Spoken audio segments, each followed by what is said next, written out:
Football games 2 and 1 in the NLCS, ALCS. But let me welcome in my partner, because my other one is scrambling right now. Mr. Chris Ello. How are you, brother? I'm not good, Tony Gwynn Jr. I want to. Wait, your mic's not on. Why isn't my mic on? I don't know. I have it turned on.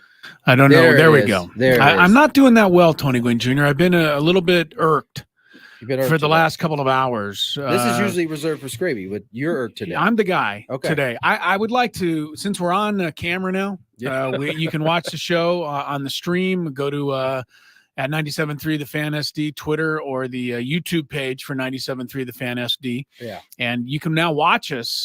This started yesterday, day 2 of our streaming. So you can actually watch. I can look into the camera and I can plead with the camera and ask the kind gentleman who strode out onto the 18th fairway today at Mission Bay and bent down and picked up what appeared to be my ball. Appeared to be? Was it your ball? I wasn't there. I wasn't up to my ball yet. I hit a beautiful drive down the left side of the fairway, was getting ready for my second shot. As I approached my ball, I couldn't see exactly where it was, but when you hit one out there and it's right there. Yeah. You know when you hit a good shot. You hit a good shot and you're kind of going to go to it and get ready for a nice second shot into the green. And this guy comes out, bends over, picks up a ball, looks at it, puts it down. And I'm thinking, first of all, don't pick up my ball. Even worse, don't then hit that ball back to your fairway and continue playing as if it's yours. So I'm thinking, all right, that must have not been my ball. I must be mistaken. But of course, when I got up there, my ball was nowhere to be found. Like nowhere. Was there any balls in the vicinity? Nowhere, not even anywhere in the vicinity. The ball that I drove right to that spot, there was just a green grass. And we had all 4 of us in my group looking for it. Everybody was upset about it. I was livid. I asked Skraby, what's the proper etiquette here? I mean, this guy honestly must have hit my ball back towards his fairway and then continued playing with my ball. Right. And I wanted to wring the guy's neck. I really did. I mean, I've been angry ever since. This happened 3 hours ago. Hey, honestly, he came into the studio today and he was kind of quiet, not really talking. Yeah. Clearly something was on his mind. And then he came out, Skraby, I need your, what was it? I think you said something. I need your opinion. I need his golf acumen to help me out. Because I'd like to first to know if somebody did this to Skraby, I believe we would have a brawl on the fairway out at Mission Bay Golf Course. We'll get to me in a second. What should I have done? I didn't do anything. I put a ball down and I hit my second shot. And of course I was angry. So I shanked it, ended up with a double bogey, finished the round in kind of a miserable mood. And I feel like I want something in return for this guy reaching down and picking up my ball. Why do people do that? You could have said something to him if you really wanted to, but you did the right thing by just putting down a ball and hitting it. Can you tell me what type of ball you were hitting at that moment? What kind of what my brand of ball is? Brand and number. I use Kirkland 2. Okay, man, all right. He was on. All right. I know exactly what he was looking for. I thought I got him. I know exactly what my ball is, and it wasn't there. I would also like to give a one-fingered salute. Oh my goodness. To the guy in his car when I was teeing off on the 7th hole at Mission Bay. Did he hit the horn? He honestly, as I was in my backswing, and that 7th hole tee box is right on Mission Boulevard there. I mean, like you're almost in the street when you tee off. And honestly, in my backswing, just went on his horn. And Maybe I'm there like, was a car in front of him that I asked the guys I was playing with, I go, he did that on purpose? And they go, he absolutely did that on purpose. What gets into you people out there? I will say, that what gets into you people. I have done the honk thing before. Really? Yeah, it's really fun. As somebody who's a golf aficionado, you would think you would understand the feelings of the person who's trying to tee off, and you would not do something like you're that. You're breaking the microphone, so you need to calm down. He is hot right Look now. how low his microphone pot is. I'm lit up. So you did it all right, Chris. Back in the day, I would have said something. I would have been like, "Hey, you hit my ball," and then like see what he did. If he didn't do anything, I would have moved on with my day. But it could have gone crazy. What went through this idiot's mind?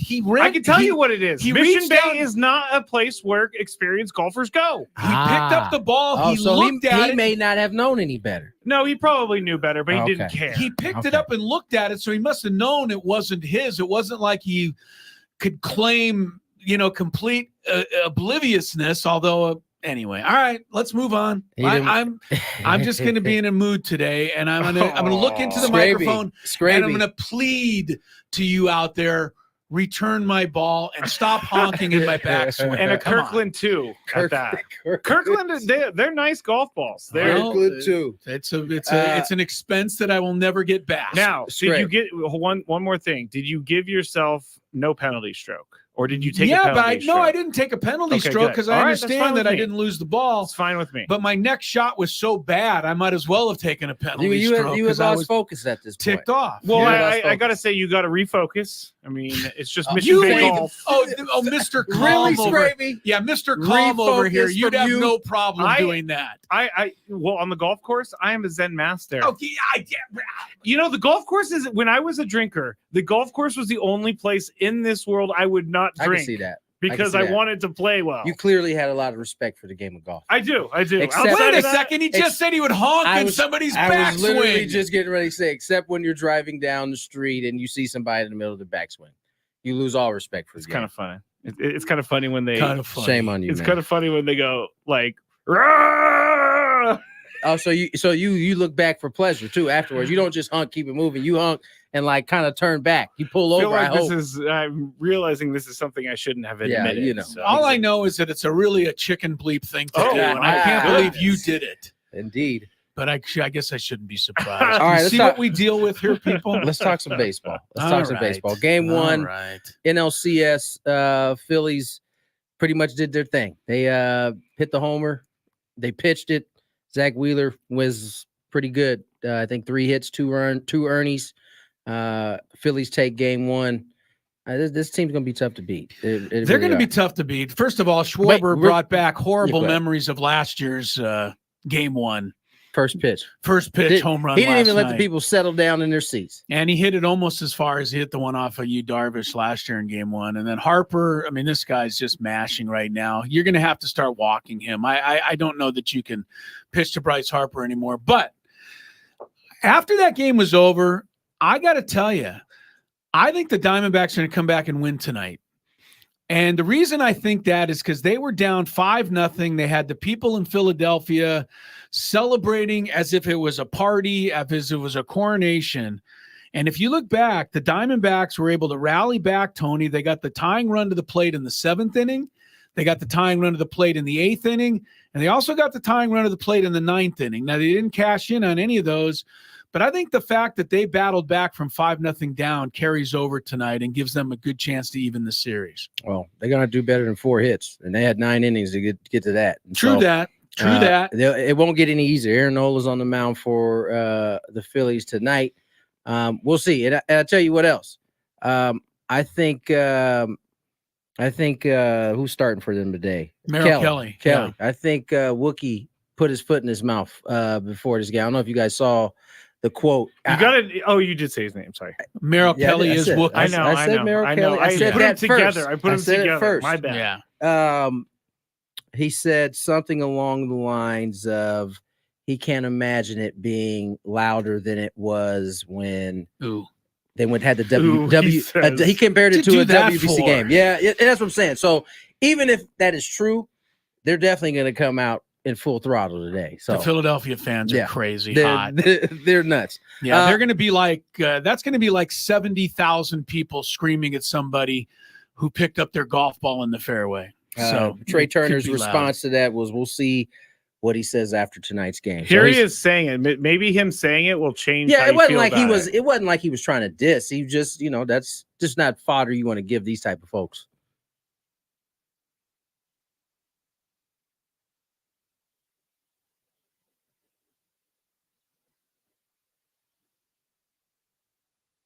Oh, wait till the first inning. Yeah. Especially if you serve up a fat one to Kyle Schwarber on the first pitch of the game like Zach Gallen did. It's in his best interest to get up three down just to kind of take some of the air out of it. Yeah, you can't. You give up a first pitch home run. You give up about a third pitch home run. That place was up for grabs last night, and the Phillies are off to a great start. They finally beat the Diamondbacks. They hadn't lost a game in the postseason, and now they've shortened. They've been able to end that streak. But I like a team that battles back from a hopeless situation. And even though they lost, I like the carryover effect for Arizona tonight. I'm going to pick them in an upset to even the series. So that must mean you love the Astros then in these next two games, and because they battled back same too. thing. Yeah, they battled back too. 5-1, got that game to 5-4. They're down 2-0 in their series as they head to Texas. It's not looking good. I'm not feeling great about the Astros' chances overall, but here's one thing I would say if you're the Astros. They were 39-42 this year at home.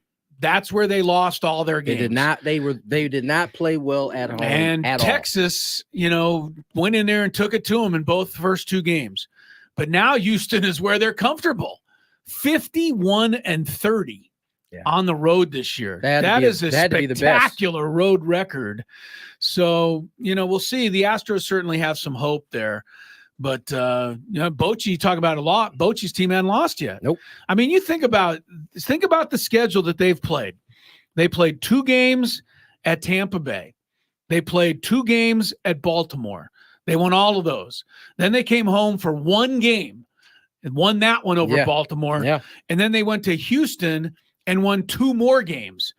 That is quite a stretch of 7 games, 6 of them on the road against really the 3 of the best teams in all of baseball, and Texas hasn't lost yet. This is as of right now, it's turning out to be a pretty spectacular reintroduction to Major League Baseball for Bruce Bochy. I mean, first year back, he's putting on his team is putting on a show right now. They're going to be tough to beat too. So we'll see how that series shakes out.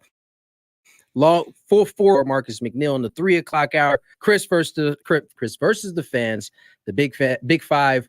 AJ Cassavell had an article about free agents. And who he's predicting will come back, who won't. We'll get in on that as the show goes on. But sit back, relax. More Gwynn and Chris on the way.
That's out of 30 teams that played. And neither team broke 20 last night. The Cowboys got to 20 and won the game 20-17. But you can go back to one decision and one decision only, Tony, and that is Brandon Staley, who continues to do this, giving up a sure field goal to go for it on 4th down late in the 3rd quarter and coming up empty. They end up losing by 3 points. I can't say I disagree with 4th and short. You try it. They didn't make it. But this guy fails almost on a weekly basis, costing his team. Yeah, and that's the part that you have to focus on, right? Is it's not in a vacuum, right? 4th and inches, boom, you're doing it. It's sure, but this isn't in a vacuum. This is a pretty consistent theme for Staley, and I just at some point you want to see a coach make an adjustment, right? What is the saying? You doing the same thing, expecting different results. Insanity. The definition of is insanity. the definition of insanity, and I'm beginning to think that he's insane. He's not going to change. He's continuing to go for it, and I don't know what his percentage is, but it seems like it's not good this year. It seems like it's costing them. You look at the Chargers; they've lost 3 games this year by 3 or fewer points. Yeah, so they're 2-3, and they're 8 points away from being 5-0. And almost every one of those games, they've had a failed 4th down somewhere along the line that has either cost them or put them in great peril. And now, I mean, they go to Kansas City this weekend. They don't find a way to beat a Chiefs team that they never beat. They're in a 2-4 hole to start the season. And I know the Chargers were expecting playoffs this year. Justin Herbert, I don't know that was his best game last night. It's not fair to judge him on it. But he continues to be a guy that puts up, big numbers. And now his overall career record in the NFL is exactly 500, 27 up, 27 down. Through the late pick, he was under pressure. I will say Micah Parsons kind of changed the game at the end. But eventually Justin Herbert's going to have to start winning some games if he wants to be elite. He has, I don't know how he's avoided any criticism to this. I mean, like, he never gets criticized. He is Teflon when it comes to that. And no, you bring up Justin Herbert and say, he's one of the best quarterbacks in the league. Okay. That's all. That's it. Like, winning is like, it's not even something thought of. At least there's no national noise of it. I don't know what's happening up in LA, but I feel like we're not hearing anything on it. And so I will say this, that's as off as I've ever seen him yesterday. I mean, he missed a couple throws that, you just used to seeing him, put right on the nose, right on the dot. And he didn't look good yesterday. I mean, his numbers looked good. 22 of 37, 227, 2 touchdowns, 2 tubs, 1 INT, but he didn't look as sharp, I should say. He didn't look bad. He just didn't look as sharp. They put a stat up at the end of the game. I don't know if it's fair statistic to put it all on him, but since he came into the league, he's thrown more 4th quarter interceptions in a 1-possession game than any other quarterback. That doesn't mean that he's anything, probably. I'm sure if you look at that statistic a dozen different ways. I think it's attempting to point out the fact that when the game is tight. It's attempting to point out when the game's tight, he doesn't come through. Right. You guys are missing what it's attempting to point out. The point. What is the point, Skraby? He plays for the Chargers. That's okay, just so he's all is forgiven, and that's what we're saying. The only reason that all Chris is forgiven. Everything that Justin Herbert doesn't do is blamed on the fact that he plays for the Chargers. It honestly might be like the best setup you could have, right? Because that organization has had so many issues that when something goes wrong, you're right. It just goes to the shield, almost to the logo. You don't think it's fair to at least question Justin Herbert before anointing him as a Hall of Fame quarterback? I don't know that when an overall record of 27 and 27. The only reason that Chris is so fired up about this is because Tua took a brunt of people saying that Justin Herbert was better. Not just Tua. I mean, they said Justin Herbert, and listen, talent-wise, I think he's proven that he's as good as anybody.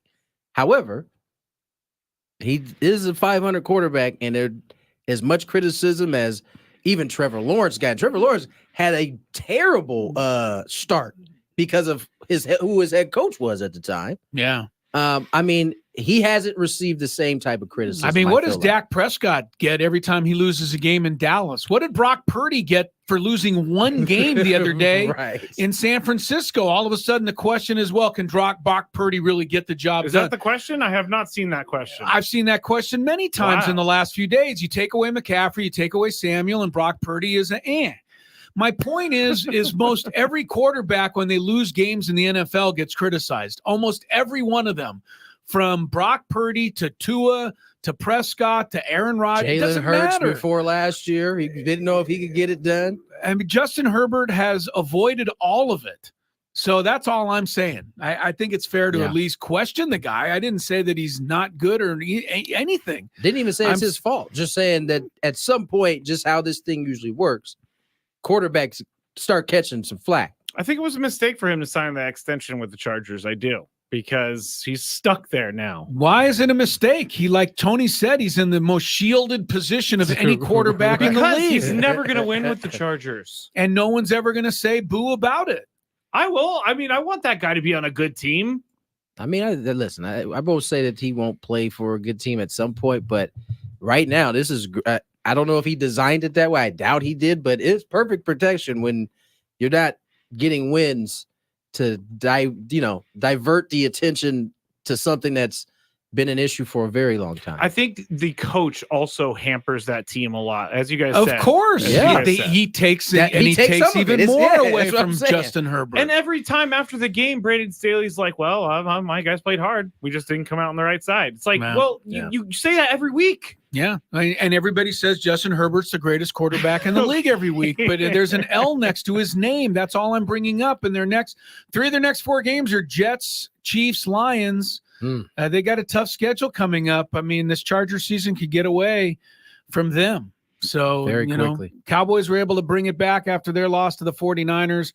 We will talk more about that game later. Coming up on the show, Scott Miller joins us to talk Major League Baseball playoffs, get some of his thoughts, see if he has the same feeling as I do that the Diamondbacks are going to pull off an upset tonight. I know Tony doesn't share that belief, but I do not. I know you do. I do not. I do not. But you don't share the belief that the Broncos are a troubled football team either.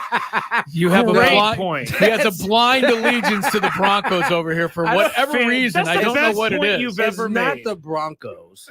Well, It's, all right. It's Russell Wilson. Okay. Even It's Russell worse. Wilson. It's Russell Wilson. Yeah, all right. Well, Sorry. we'll get into that at some point as well. Marcus McNeill joins us for his weekly Tuesday NFL chat in the 3 o'clock hour. Gwynn and Chris keeps on rolling.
Hated. He's a hater. That's he why. is. We know that already. Yeah, he we is a already knew hater. that. He is upset with the Charger fan that got on Monday Night Football. How dare she take up my viewing time? How dare she be so excited to watch her team? Yeah. He's on this train with the rest of the folks out there that she's in that paid actress, or the San Diego or the Los Angeles Chargers. Wow. Aha, see, I almost did that yesterday. Wow. You put it in my head yesterday. Yeah. Jim Gray said it last night in the pregame show. Did he really? Yes. The Los Angeles Chargers planted her there. So, Scrape is. We'll get into it later. Yeah. We'll get into it later. Unfortunately, we can't do it right now. But we do have a pair of tickets to give out. Adam Carolla.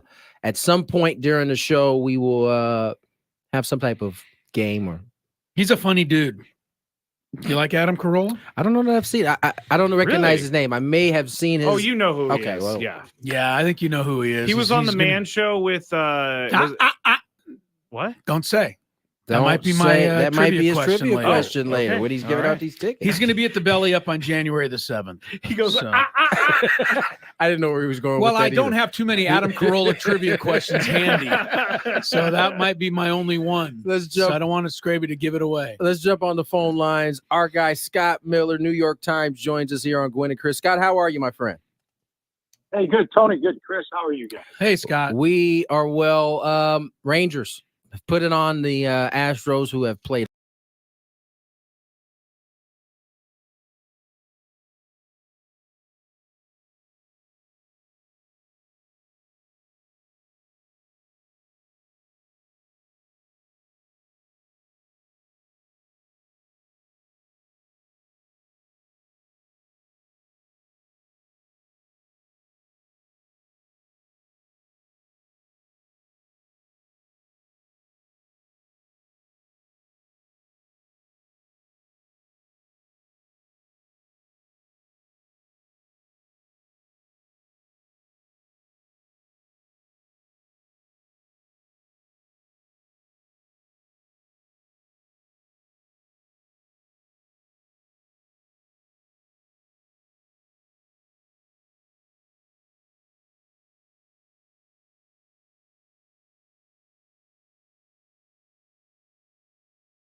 The Astros pedigree and how they always rise to the moment.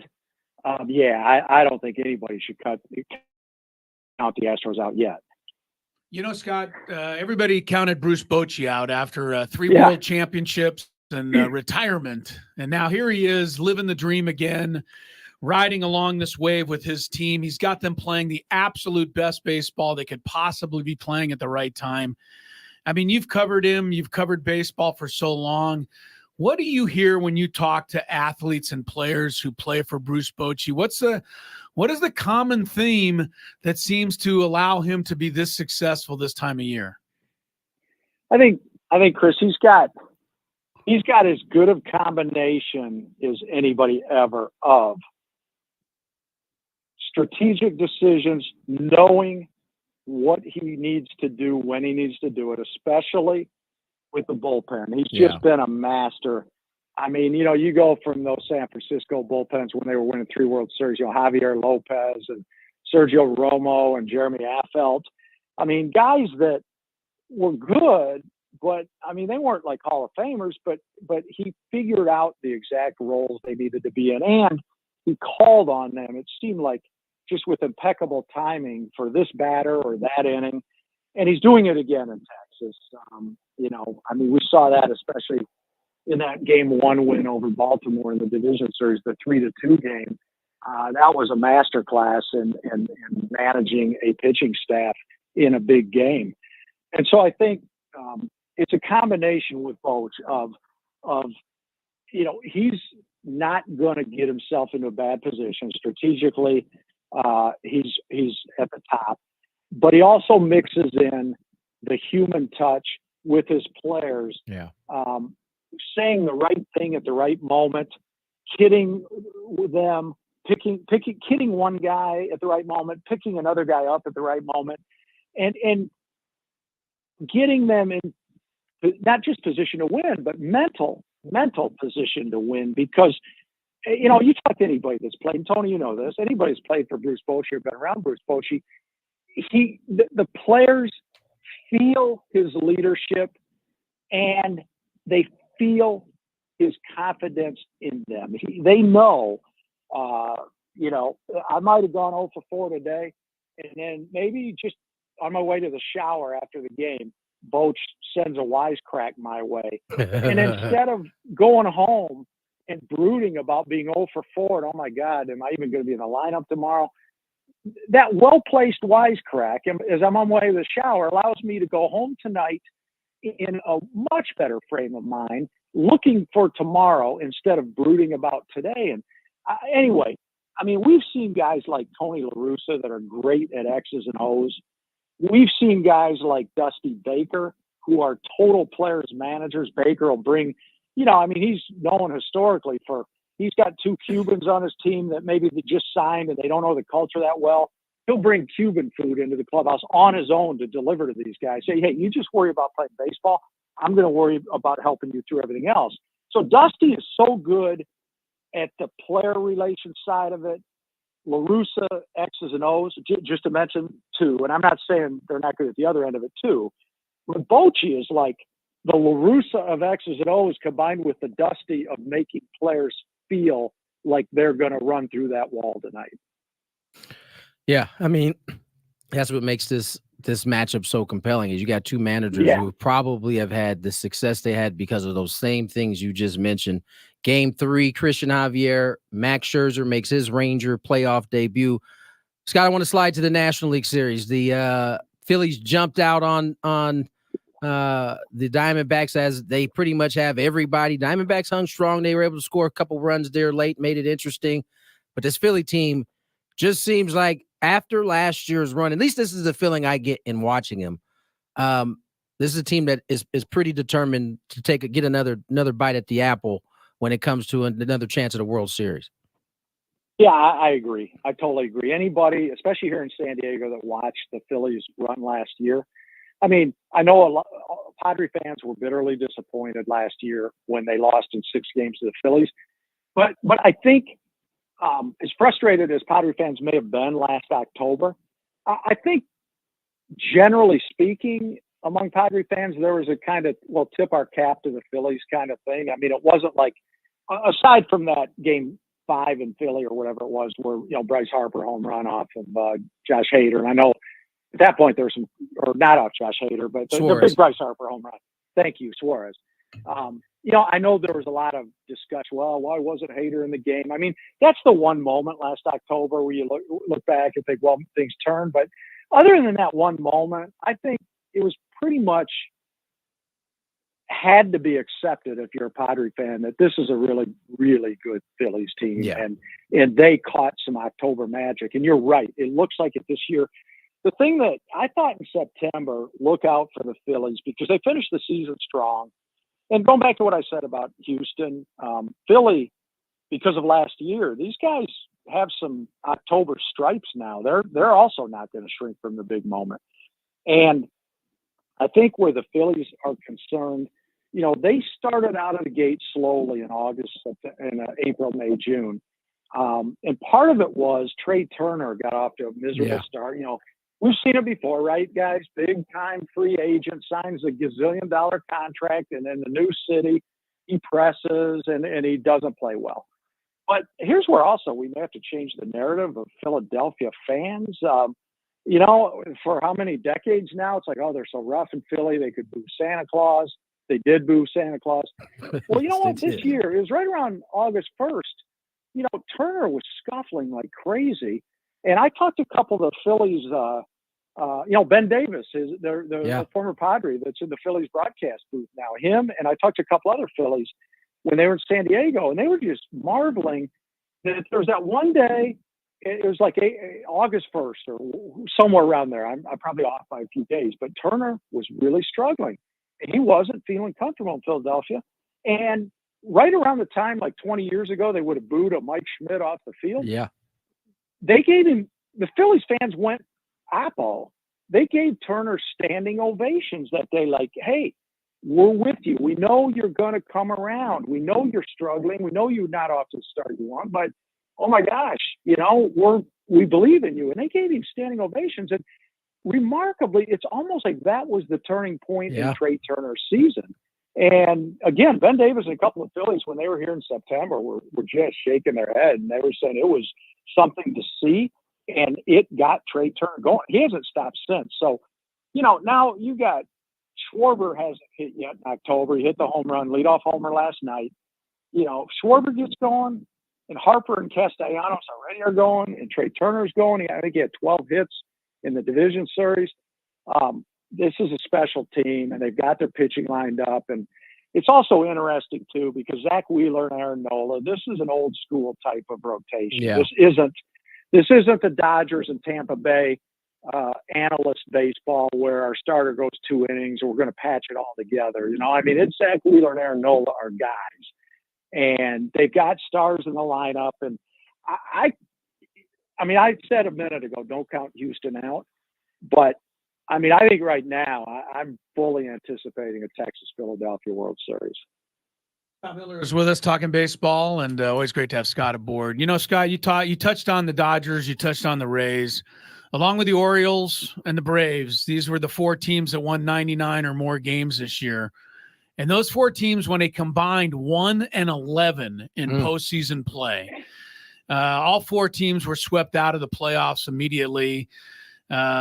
Leave out the wild card bye time and the downtime. Which of these 4 rosters really needs to look at itself going forward, and which of these 4 rosters needs to say, hey, this is just baseball being baseball, and we got to continue down the path? I would say probably the Dodgers to start, just off the top of my head, just because of the pitching that I just mentioned, especially, I mentioned Zach Wheeler and Aaron Nola. The Dodgers this year kind of got part of it was by necessity, right?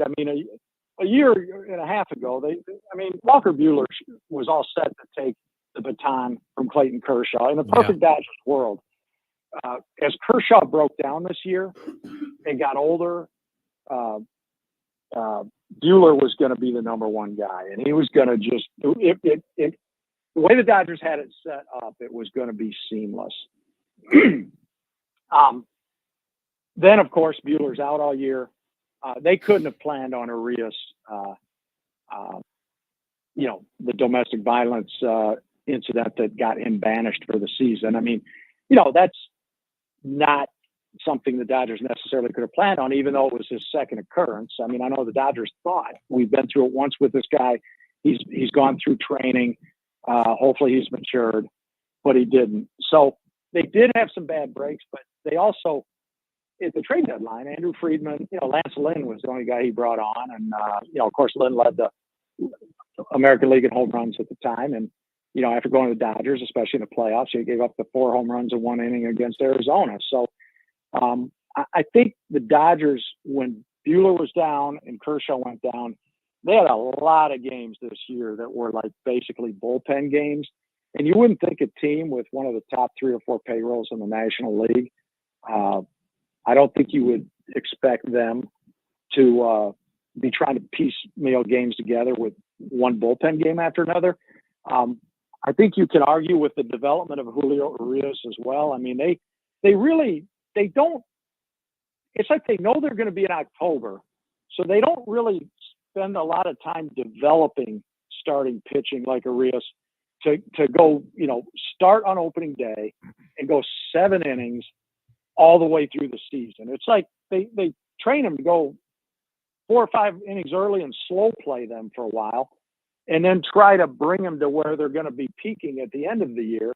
And it hasn't worked the last few years. So that's why I think they have to look at their pitching and the way they're developing their pitching, and maybe rethink, the depth angle, where if we have 15 pitchers, but only 1 guy that can go 7 innings a night, maybe that's not equal to having 3 guys that can go 7 innings and then a strong bullpen after that.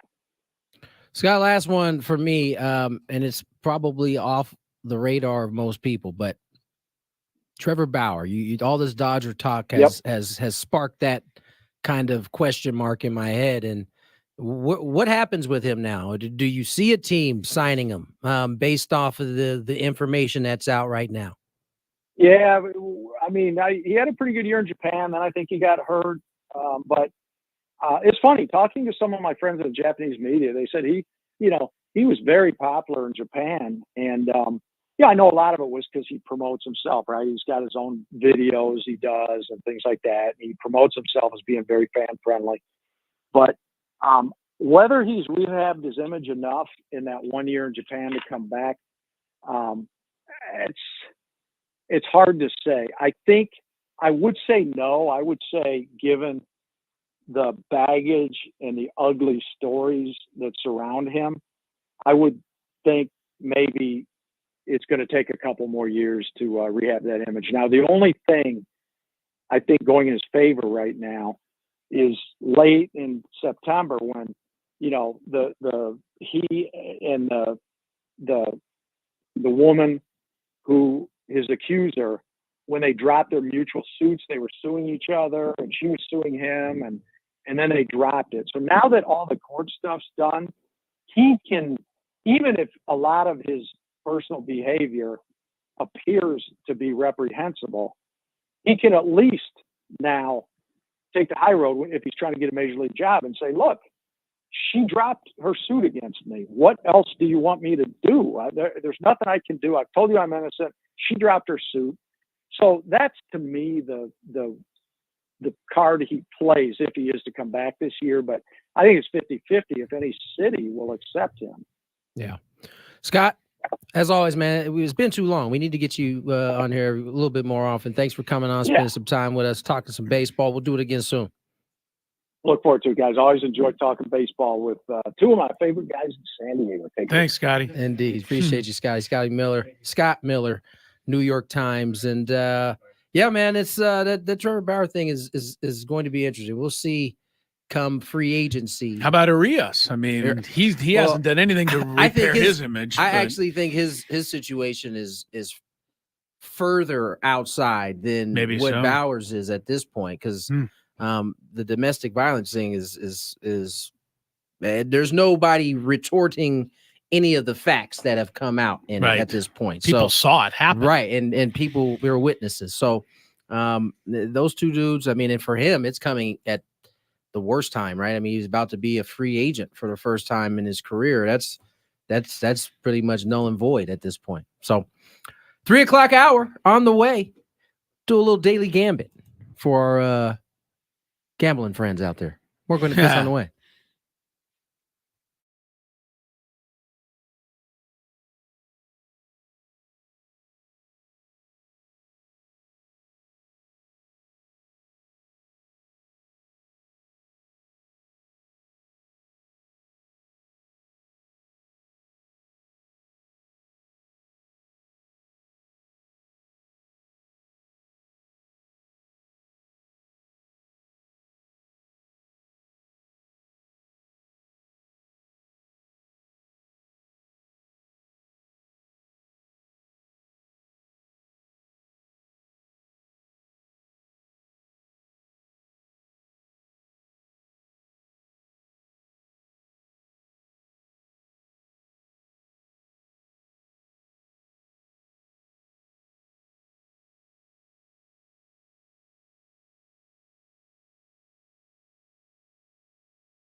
Welcome into hour number 2 of Gwynn and Chris on this Tuesday afternoon. 3:01 is the time. Chris Ello right here. Tony Gwynn Jr. right there. Matt Skraby also in the Odyssey Palace as we sail along here towards 6 o'clock this evening. Full 4 hours with you, not only on the phones, not only on the radio, not only on the internet, but streaming now on the internet. Gwynn and Chris, you can watch the program as we get her done. Go to 97.3 The Fan SD on either Twitter or the YouTube channel, and we invite you while there to go ahead. It's free. But go ahead and subscribe to 97.3 The Fan and the YouTube channel. Is that how that works, Skrabe? Yes. Clear me up on that. No, well, you could go to our Twitter at 97.3 The Fan SD. We are on there, but I also included the link on a tweet to the YouTube channel. But while you're there, you can just click the subscribe, and then anytime 97.3 The Fan posts a video or goes live, it'll pop up on your phone or on your computer. You won't miss a thing. No. You won't miss a thing. Chris, you think you could pull that off? No. Getting that up on your Well, computer? wait a minute. Hit the subscribe button. No, I think you could hit the subscribe could probably button. Could hit you get that. to the subscribe Could button? I get to the subscribe button? That's Yes. questionable. No. It's very easy. You just go Questionable. to YouTube, you type in 97.3 The Fan, Do you, 3 is it words, word point or No, 97? period, 3, Okay. The Fan. All right, I just went to YouTube. Okay. You're going to see a lot of Ben and Woods because they've been doing this for a while, so they have a lot archived. We have to search 97.3. 97 Gwynn Chris, right? That's what you would search, right? What do you search on YouTube? 97 Tony, don't confuse people. 973 The Fan. Yes, it might even pop up because I San know it did for Diego, me earlier. listen live. That kind of just came up, so I'm going with that. Okay. There's Ben and Woods. Yeah, they have a It's all Ben and Woods. I don't No, want to go it's- here. I'm not going here. I'm Why? not going to the Ben and Woods page. It's not Ben and Woods' page, Chris. Hmm? This is actually going to make me. Oh wait, here's angry. live. No, I don't see anything. You're doing a real good job of making people never want to try. Okay, I'm typing in 97.3 The Fan. Okay, 97.3 The Fan. Can you Now it guys see says Skraby's face there's right a now? Ben and Woods, and then down at the pissed bottom is 97.3 The Fan. It says we're live. You click on 97.3 The Fan. There you go. Gwynn and now- Chris are live on cameras for the first time. No, that was That's yesterday. Okay, we should stop this. No, I don't think we You're- should. you're I think we. actually I think there's. confusing people. I'm not trying to confuse people because the people who know how to do it will just do it. They don't need my help. But there's got to be people out there like me that want to do this. Here's subscribe. I just subscribed. to How about that? 97.3? Yeah. Okay, great. I'm in. All right. Either that or I subscribed to the Ben and Wood show. I might have done that Now, what are you watching? by accident. I'm not watching anything. So you're just on the He's on regular 97.3, 97.3 yeah, homepage. Okay, yeah. that's a good thing. I don't 'cause- think I'm there. No, I just think I'm on the YouTube page that Yeah, I think. that lists a whole bunch of stuff on 97.3 The Fan. Yeah, so I think you're on the 97.3 The Fan page. That page. I'm Do you not see so at sure. the top it says Gwynn, Chris, and Skraby are live on October 17, 2023? I don't see that. No, I don't see that anywhere. All right, Tony's you're right. going to venture over to the computer. Yeah, come over and see what I have. Oh, it's following. It is. The camera's The camera following is him over actually there. following. That All was right, look, actually Tony. really Here's funny. what I have. What do we 97.3 got, The Fan. Tony? That's my page. He, I'm gonna unsubscribe to that. yeah, he did subscribe to Ben and Wood. Yeah, That's I don't want to okay. do that. I unsubscribed. I don't know why you're so weird. I'm not that weird. Yeah, you're weird. Why am I weird? Give him a follow. Tony's right here, 973 The Fan. There's something down if you keep going that says Gwynn and Chris are broadcasting live. That's from yesterday, it looks like. Right, but at least from here you can subscribe. Right, boom. Now you subscribe. Do you see the live thing going, Tony? I see us broadcasting yesterday, Yeah, doing the show. We look good, by the way. But I don't see how to like download and watch the show I don't right see it now. either, brother. You know, I'm Wow. looking at it right here. Tony Gwynn Everybody's Jr. just- agreeing with All right. me. I'm looking at it right here. All right. The good thing is now if you're in the car on the radio and you're trying to follow all of this, Yeah, sorry about we that. apologize to you. But Yeah, if you're Chris did actually this. watching the streaming, you can see us See? in action, Right there. trying to figure out how to get this up on your Live. screen, Yeah, so that wasn't on everybody. his. And he's on like the same. He has the same exact thing you have. I do. Is there a tab that says home videos and live? Is there- Home. Okay, never mind. We should get back to our show. All right. Boom. I'm sorry, everyone, that you had to Oh, wait. witness all Here, of that. there's Gwynn and Chris are live on 97.3 The Fan. He found it. my! I just found it. He Hey, found there it. we are. Tony's sitting down. Yeah, you know that already, though. Yeah. Now, who's that guy with that weird hat on and the glasses? I don't know. You know, The receding hairline. Can you push? Is your hat feels like it's smashed? I'm like just at going the- to take it off. You're not Oh. gonna wear it.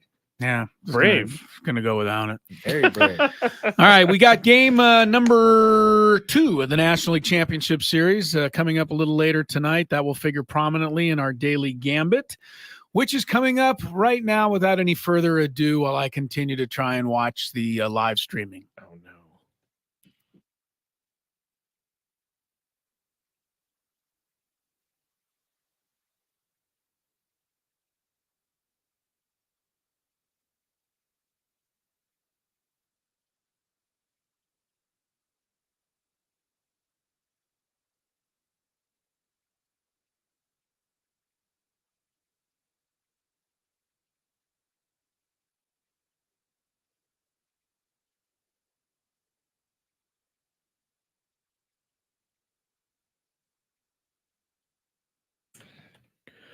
Daily Gambit is our daily sports betting segment here on Gwynn and Chris. I think one of the fun things is on the cameras is you could see Tony's headphones, and you could see we need to start a GoFundMe for him to get some No, new you don't. headphones. You don't need to start a GoFundMe. I told you yesterday these bad boys are until the wheels fall off, and so that means during the break I can't take them off because they might fall apart. So I'll be not talking to either I of you guys love it so much. in between I love it so much. the breaks. All right, everybody, please gamble responsibly. Last night, I did not gamble responsibly. I had 2 parlays. They were first both one- gimmies, and I told you both of them would fail. The first one was over 72.5 receiving yards for CeeDee Lamb. That one did happen. Over 5.5 receptions for CeeDee Lamb. That happened. Tony Pollard, anytime TD score, that did not happen. So it failed. I thought he was going to go all the way on that 60-yard catch that he had. And then he got caught from behind and ruined my parlay. Now, the second parlay was over 50 total points in the game. And that's where the parlay died because they only scored 37. Yep. Both Yeah. parlays, and they were not really high-paying parlays either. No, they were actually the easiest parlays I think I could put together, and Yeah. they still didn't. Still hit. didn't work. Now the next one was Maple Leaves in the Blackhawks over under 7 goals in the game. I'm not going to respond to your stupidness. They're not the Maple Leaves. The Maple It's not the Leaves name of the team. in the Blackhawks over under 7 total goals in the game. We all went over. We were wrong because they combined for 5. I think it was a 4-1 Blackhawks win. Yeah, the Maple Leafs scored 13 goals in their first 2 games, got 1 last night. Oh, the Surprising. Blackhawks got the win, huh? Blackhawks Yeah, got the win, yeah. surprisingly. Yes. Yeah. Brandon Cooks, I think we spoke this into existence yesterday, but Chris said over under 37.5 receiving plus rushing yards. Chris and I said under. Tony said over. Brandon Cooks had 4 catches for 36 yards and 14-yard rush. So he had 50 yards. He went total. over. That Yeah. rush put him over. Yeah, because you kind of threw that in there at the end. The I whole did. rushing and receiving. Yeah, it was rushing and receiving because receiving, he was right on it, 36 out of 37, but he got the rush, went over. Zach Wheeler over under 16.5 outs in the game. Chris said over. I said over. Tony said over. And Zach Wheeler went 18 outs. We were all right. Yeah. Yeah, so. we got that one. So Tony went 2-1 last night. Skraby and I went 1-2. Now I have a couple. I have a bet from over the weekend, or actually it wasn't over the weekend. It was last night. Someone put 200,000. No, sorry. This is a good bet. Let me start over. You like this, or it's like good and smart, or just fun? If you're gonna do, it's fun. It's best of both worlds. It's fun. Okay. And if you're gonna put a bet like that, these are the names that Yeah. should be involved. So $200 down on a 4-leg parlay plus 80,151 the odds after a profit boost. Apparently, I don't know what that means. Trey Turner to hit a double. He did. Bryce Harper to hit a home run. He did. Nick Castellanos to hit a home run. He did. Jordan Alvarez to hit a home run. He did. So this person made $160,503. Got it all. Yeah. If you are watching baseball right now, that's the type of names you should be putting down for that type of bet, because those dudes are stupid hot right now. Jordan Alvarez, you can't pitch to him anymore in this series. Bochy won't, I don't think. Him or Bryce, for that matter. Don't pitch And Bryce to him. Harper, both, those two guys. Stop pitching to them. Two best hitters in the world at this exact moment. Well, with that in mind, Bryce Harper to hit a home run tonight is plus 425. Would you guys take that? Straight up 425 to hit a home run. I'm even going to put, you're going to put down $100 on someone to hit a home run. Would you want to do Bryce for 425? That seems reasonable. It does seem I mean, reasonable. you're getting at least you're getting 4-1 odds against him hitting a home run. I mean, you should get something for it. Guess what I just found while I'm messing around on YouTube? What did you find? I found the Tony Gwynn Jr. talking glove video. Oh, yeah. When you're standing in center field at Dodger Stadium, or not at Dodger You Stadium. have gone down a serious you're in a rabbit hole weird to get to place. that one. Well, I typed in Gwynn and Chris, and a whole bunch of Gwynn videos stuff came up, and there you are in your number 10 Dodger jersey, My talking glove. and you're doing your talking glove behind your It's back. a fun moment. I would say one of the most shared videos to me of all time during the show is your talking glove. 14,000 views.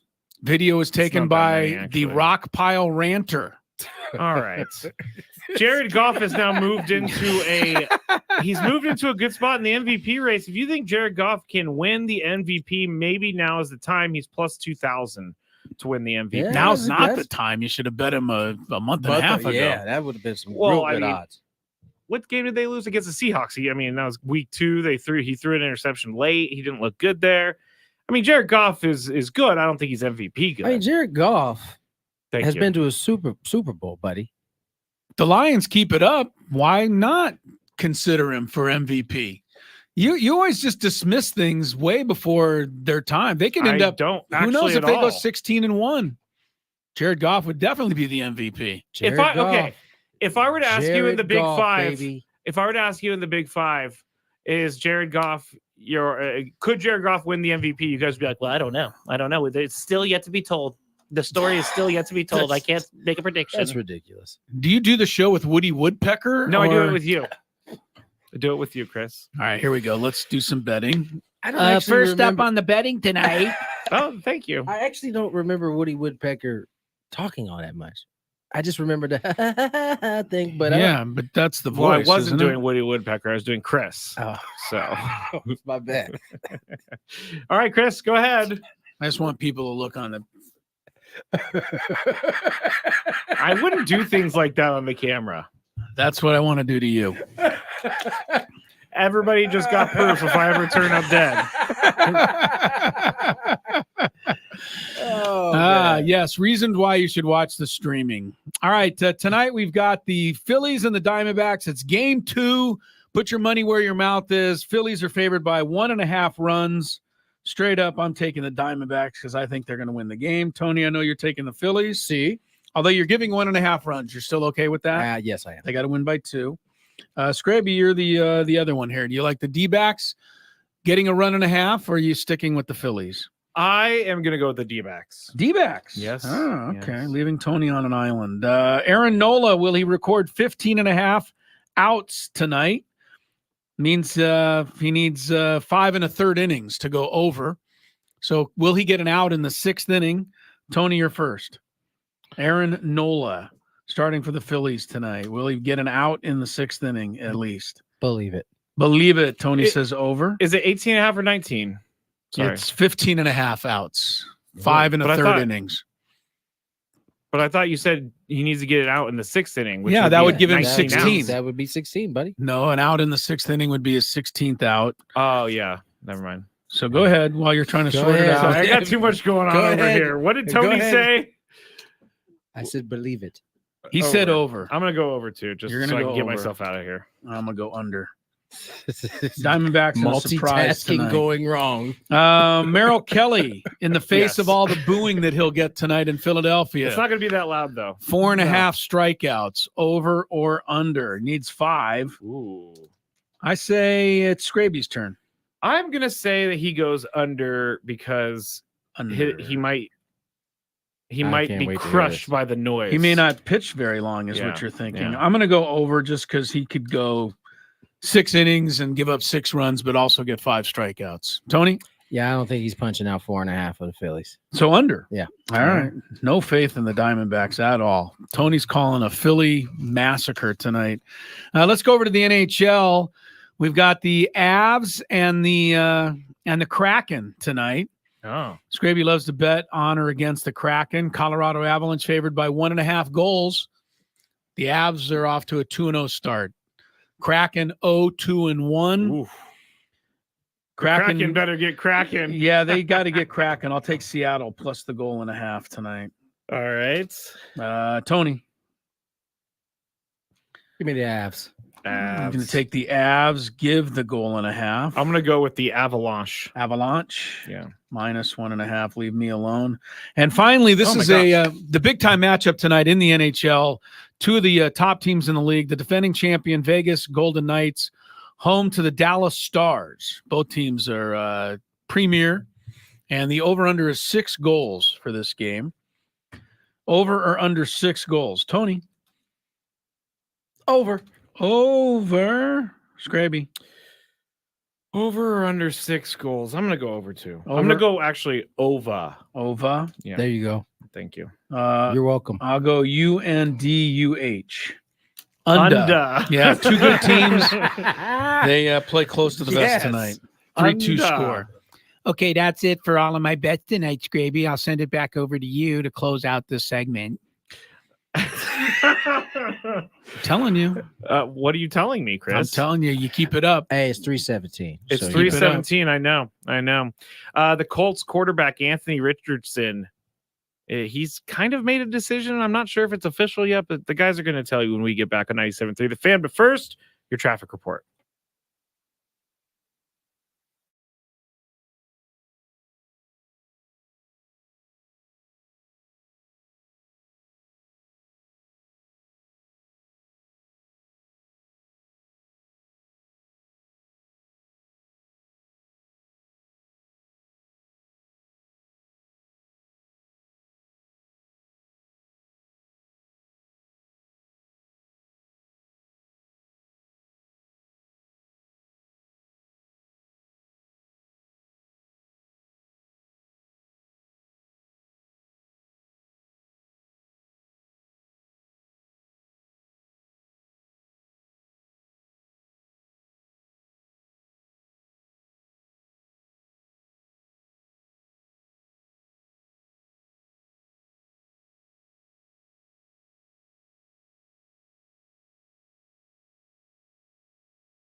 Sorry, y'all. I'm trying to get my headphones right. 3:24 on the clock. Why are you having trouble? They work so well.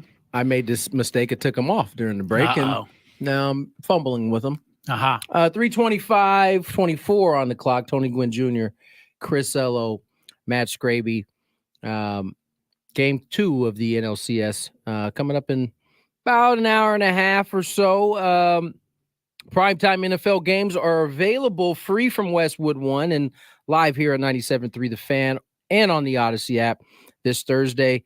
Listen to the Jaguars and the Saints, and next Monday, the 49ers and the Vikings right here on 97.3 The Fan at 4:30, or simply download the Odyssey app and search for 97.3 The Fan SD.com. You mentioned, you teased it before we went to break, Anthony Richardson, who was, I think, my last pick of the draft. Oh, that's a good pick. Seems like his year's done. Sounds like a grade 2 or 3 AC joint, which is in the shoulder, it has to be a grade 2 or 3 to even have surgery. So, and it's unfortunate because it was an injury that could have been avoided had he been smart enough to just slide rather than take on 2 tacklers, right? I mean, yeah. I mean, I think he was hurt in 4 of the 5 weeks that he played this year. Yeah. He's a young man who will learn. Right. Has most young men, all of us included at one point, you think you're invincible when you're that age, especially if you're 6'5", 230. I mean, that'll help you, that invincibility cloak, at least in your mind, but it actually doesn't exist in the NFL. So no, he'll probably, he hasn't decided. It sounded like, listen to Jim Irsay. It's another good name over time that I have learned say correct. Jim Irsay spoke to their media today and basically said that it's a kind of a collective decision. Ultimately, it'll come down to Anthony Richardson, and if he wants to have the surgery. There was some kind of narrative being built. I think this is why he addressed it, that Anthony Richardson was punting on the season basically because the team was bad, or that's not the case at all. He seems to be pretty torn up about it. So looks like it's headed towards surgery. We'll find out a little bit more as the week goes on. He's done a pretty good job. I mean, while he's been in there, the Colts have been a whole lot better than I thought they were going to be. Listen, when he was healthy, I mean, they were putting up, he was getting like 2 touchdowns a game. He was doing all right. He was very Jalen Hurts-like. Yeah. You know, for just starting out his career. This guy was, been pretty successful. I think C.J. Stroud has, without question, been successful. He's got to be his first pick last week. Yeah, got to be the lead candidate for Rookie of the Year. Bryce Young, although I know he hasn't won a game, so everybody's picking on him. I thought he looked pretty good for what I watched the other day against Miami. He doesn't have as good a team as Miami, but, he's mooking the ball around a little bit. He's starting to figure it out. Yeah. I mean, he's got a long way to go, but this is what happens when you're the number 1 pick. You go on a bad team just by the way it's designed. Yeah. So you've got to put up with some growing pains. But And C.J. Stroud, he's hitting the ground running. And it also shows you can have success even on bad teams. So, I mean, Caleb, if you're listening, man, Caleb Williams, don't sell yourself short, man. First of all, don't give up all that money that you get in the first pick of the draft. You know what I'm saying? You never. Is he saying he doesn't want to go to a bad team? He's not saying that. His dad said that he Okay. could return to school and go back through it. Yeah. But yeah, I mean, I think you and I have talked about this generation of football player coming out of college is more prepared, has taken more reps than any of their predecessors. I mean, Brett Favre sat on the bench for 3-4 years. Aaron Rodgers sat on the bench 3-4 years. Guys like that, I mean, there are 2 examples, but Marino sat on the bench for the first year and then kind of forced his way in because the guy they had in there ahead of him, David Woodley, just was playing so bad. Rivers had to sit the first year. Phillip Rivers sat behind Breeze.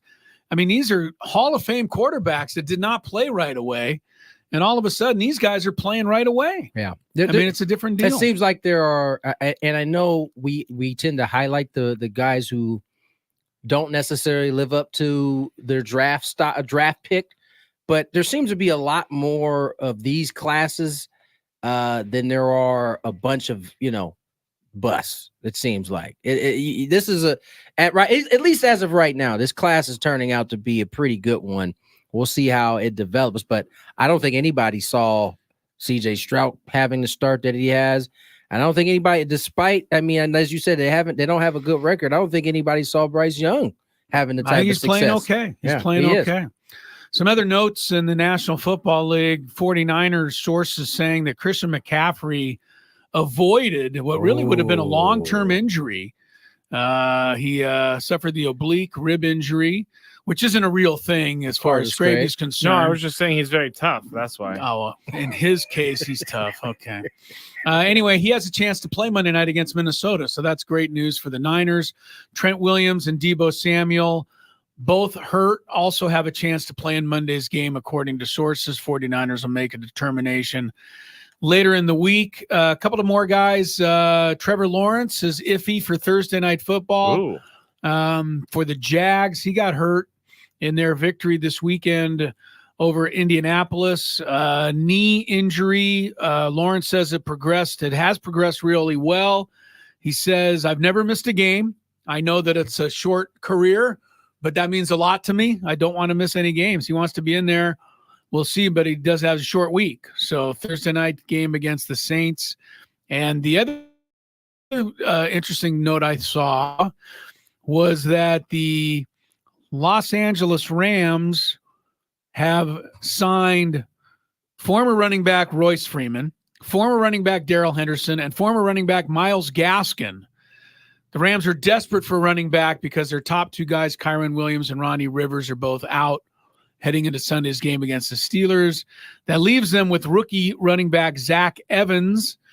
Sean McVay won't say who's going to start on Sunday, but I would imagine Evans will get a crack at it, but they're going to have some veteran guys there just in case.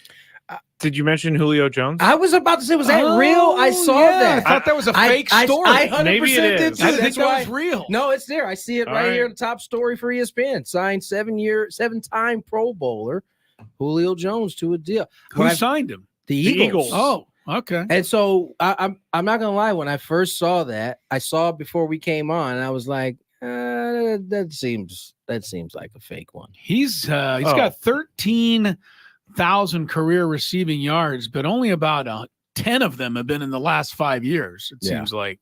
Yeah. I mean, he really hasn't done a whole lot. He was fantastic for the Falcons. When's the last time he played? Did he play last season? Played for Tampa Bay last year, had 50 catches for that's right. 804 yards. So, no, I take it back.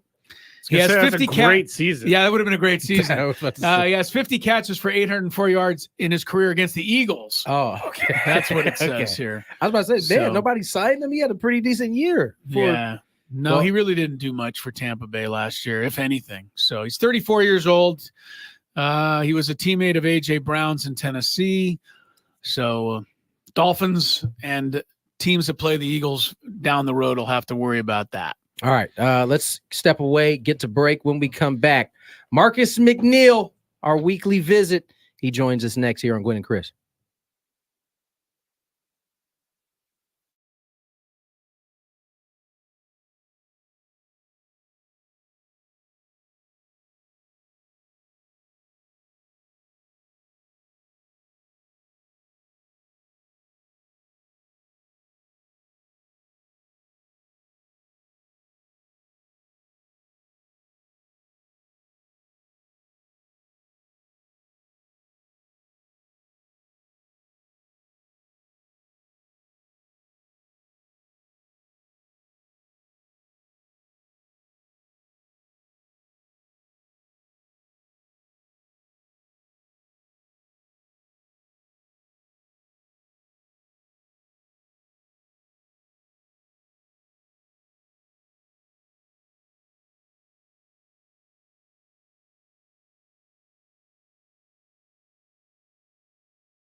And Matt Skraby along for the ride here until 6 o'clock on San Diego's #1 sports talk station, 97.3 The Fan, also streaming on the 97.3 channel, YouTube. Please subscribe to the 97.3 channel while you're there watching the video feed. I did notice, and I was proved correct, that when you go to the YouTube page and call up 97.3 The Fan, you got to scroll down a little bit to find our live broadcast. So Someone owes stick you with an it a little apology. bit. Someone owes you an apology. That's all I'm saying. Yeah. Someone owes you an apology. And let's Chris, see if it's forthcoming. I feel bad. Okay. Okay, fine. Chris, I am sorry I gave you such a hard time about the stream. It is Chris, he had me questioning if I knew what I was looking at some point over there. Mhm. So I hate how he says just- I hate that because I honestly thought it was a lot easier, and so people are finding it now. Just 97.3 The Fan, and if you Thanks go to to Chris. Twitter, if you go Thanks to to Twitter, Chris. click on the YouTube link as well. Shout out to Chris. I'm trying to check the chat, so if anyone chats, know that I'm seeing it. I might not be able to respond to everything, but I thought it was funny that one of the people in the chat said that it was creeping them out that Ben Higgins was over Chris's shoulder, and we were like, "What?" And then we look, and it's Ben Higgins over his fan shoulder. cutout over His his cardboard shoulder. cutout So- that they put in the stands at Petco Petco. Park a few years ago. Yeah. So I turned it around. Yeah, So you won't feel creepy. it was a little creepy. once Remind me I to saw it. turn it back around so when Ben comes in tomorrow, he doesn't think that I've dissed. I don't know. his You said all you cutout. needed to say about the Ben and Wood show Yeah, during the YouTube. Oh, because segment. I unsubscribed from Yes. their show. Hey, right now you have a chance to win a pair of tickets to see the very funny Adam Carolla. He's performing at the Belly Up on January the 7th. Tickets are on sale now at bellyup.com. Or you can win a pair by calling in right now, 833-288-0973. First person with the correct answer to this question will win a pair of tickets to see Adam Carolla. The question, the only Adam Carolla trivia I have, who was his partner on the very funny and famous Man Show, which was on, I believe, Comedy Central Network I think many so. years I ago, think or so. MTV or something I think it along was those Comedy lines. Central. It was called The Man Show. It was a very funny show. Adam Carolla was the co-host. Who was his co-host? It's pretty easy if you remember the show, but if you don't, then it may not come to mind right away. But the first person with the correct answer to name Adam Carolla's Man Show co-host will win a couple of tickets to go see Adam Carolla perform. 833-288-0973. While you do that, we'll check traffic and then get to our NFL visit with Marcus McNeill.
Chris mentioned, and they did it without their two best corners who were out.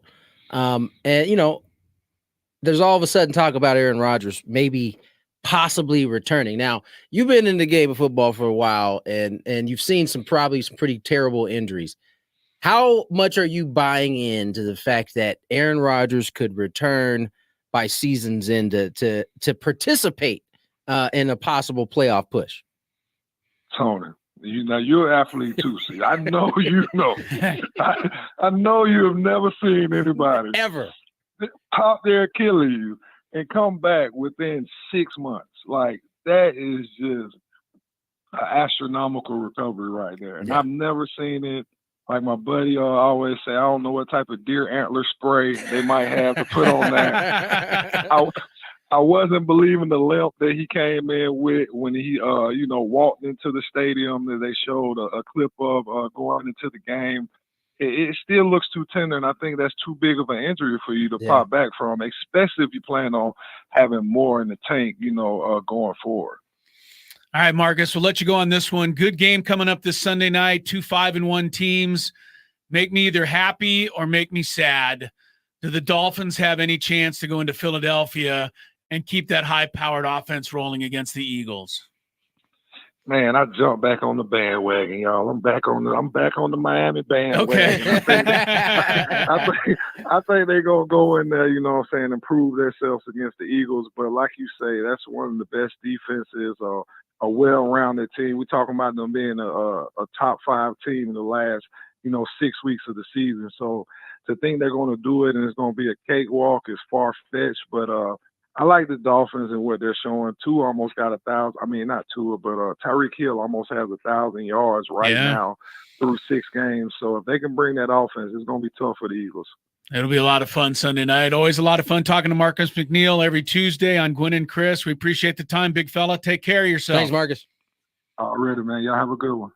All right, there's your NFL stuff for the week, and Marcus McNeill joins us every Tuesday. Always a pleasure having him on. We did get a winner of our Adam Carolla tickets. Curtis called in. I think he was the first person to get through. He knew the Man Show and the co-host, along with Adam Carolla, was none other than Jimmy Kimmel. So would the Man Show survive today? I don't think it would even get on. Never mind survive. It wouldn't even get a look. Far too sexist of a program. Far too much.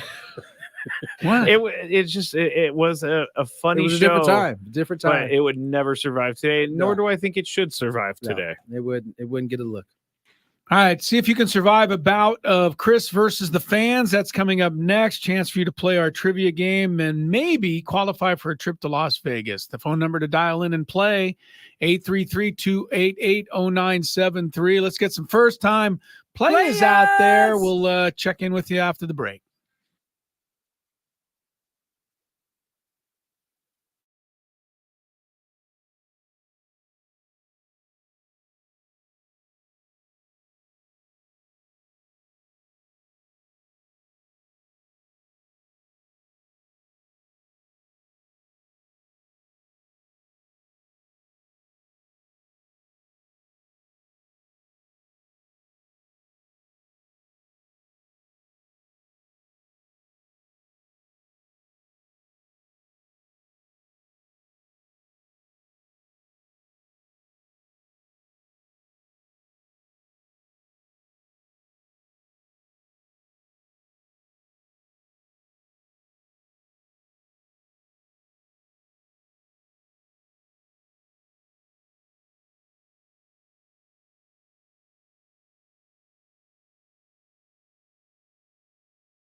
Into 4 o'clock hour, we go. Tony Gwynn Jr., Chris Ello, Matt Skraby. We have a new doppelganger for Matthew Skraby. You know, for a long time, Patrick Reed had held the I hate that too. mantle, had held that kind of The very trophy. well-liked golfer, Right. you mean? PGA Tour golfer that everybody universally loved on tour. I didn't think so. universally loved. Yeah. I didn't think so. Yo, you look just like him. Well, the good thing, You look identical to him. You do look a lot like him, but we're gonna move off of him now because Jordan Montgomery. You found somebody else. Jordan Montgomery, who was on our screen, the starter for the Rangers, I think is an even closer doppelganger than Interesting. Patrick Reed. I'd much rather be Jordan Montgomery than Patrick Reed. Well, because Jordan Montgomery doesn't seem to have as many haters out there as True, and Patrick he's a Reed good does. pitcher, and he's in the ALCS. I mean, Patrick Reed's Reed's a pretty a- good golfer. Patrick Reed He's a won a major. winner. he did win a major, but no one likes him. Where is he? Is he in Live? Yeah, he's a live guy. Is he doing anything? Or is I haven't read anything about him. I I know guess- that he got denied. I guess we for don't know his- anything about the Live golfers other It's than true, other than Brooks. Koepka. Brooks. Koepka. Patrick Reed did lose a lawsuit against the Golf Channel and some other reporters saying that they tarnished his name, and he How? sued for a lot of money, How did they saying he tarnish- cheated and like all this other stuff. He was on the line. He was like, But he didn't actually he cheat. was hovering on the line. Or he didn't actually, and I say these for the YouTube cameras, quote unquote, cheat. So he can't. You be claimed he was labeled a as one. cheater. I didn't. I don't know. You that know, I as a did matter of that. fact, if Patrick think Reed you is either did. watching or tuned in, you might want to sue Skraby because he said you were a cheater many times, and you not only said he was a cheater, you've Where's he kind of going made with this, Tony? what you've. Hold on, I'm trying to stop a sneeze from happening. Uh-oh. Hold on. I'm just trying to help Tony get through a sneeze. I never said anything about him. I don't think I ever. I think you did say he. I think when it happened, you were on him like. It was here at Torrey Pines when it like plugged, but he went down and he picked up the ball and he didn't get a rules official over. But in that situation, pro golfers take his word for it. So it's really gray area A lot of weird gray stuff. A lot of. Like I said, he was hovering on the line. Yeah. Either way, you're off the hook now because Jordan Montgomery's your new doppelganger.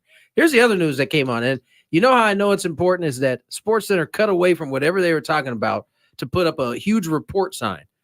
And the report was that the NFL is trying to clear the way. That's all they care about for right their- now. for their NFL players to play in the Olympics and these flag football games. Yeah, they really want the Olympics. They put flag football in the Olympics. Yes. And the NFL players, nobody went to practice today around the entire NFL. Every single player, led by Tyreek Hill and guys like him, just went to their superiors and said, do whatever you can to get us in the flag football for the Olympics. It's really their only chance to win They a gold really medal, want that's that. for sure. I'm really surprised, honestly, if the NFL lets these guys do it. I am borderline surprised too, right? Because Somebody's going to get hurt. somebody's going to get hurt. But you know what? Let them do it. We don't want to tune in and watch Joe Sixpack. We really don't. Yeah, I I mean, definitely don't. shout out to Joe Sixpack. Yeah, God love you, Joe, but I'd really rather see Tyreek Hill playing. I mean, Joe Sixpack and his crew, they saw the news like everybody else got They were like, excited. oh, wow, we can go to the Olympics. And then the first bit of news that came across about Tyreek Hill and his gang wanting to go out and play, Yeah, you can they forget about quickly it. washed Joe Sixpack. Well, I think they should have qualifications like every other I'm sport. sure they will. It won't Joe really matter. Sixpack's team can beat Tyreek Hill's team, then he gets to go to the Olympics. That's not going to happen. I if don't Joe think so Sixpack either, but was a you good know, enough football player, he would be in the NFL. Yeah, I mean, I'm not disagreeing with you. I'm just saying let's get the best out there. Just for our entertainment more than anything. Can you just imagine having who's the best quarterback in the league? Patrick Patrick Mahomes Mahomes. throwing to Tyreek Hill, Justin Jefferson. That would be ridiculous. it just seems like they would, as much as he already ad libs. I mean, flag football would be ridiculous, man. Him just running in circles and then throwing it 70 yards down the You field. might get called for spinning though. That's right. Oh, Can't flag guard. guarding. Can't Yeah. flag Can't guard. flag guard. Can't flag guard. You know, if they're gonna make these guys play the flag football game for the Pro Bowl, they might as well allow them to play the Olympics. Yeah. But I can see, I mean, this is a summer game. I can see someone in July getting hurt and being out for Here's the the year. thing. Guys we see it every year. As soon as the little mini camps they have during the summer, guys get hurt all Yes, the they time. do. So Yes, they do. at this point, you might as well let it roll. We got a Chris versus the fans to get to. You don't need a magic spell to make this Halloween stress-free and fun. Pick up Halloween in one trip at Smart and Final and use promo code 3FREE. That's the number 3 and the word free. The number 3, then free, all one word. Free delivery on the next 3 orders for $45 or more. Let's get to Chris versus the Fan.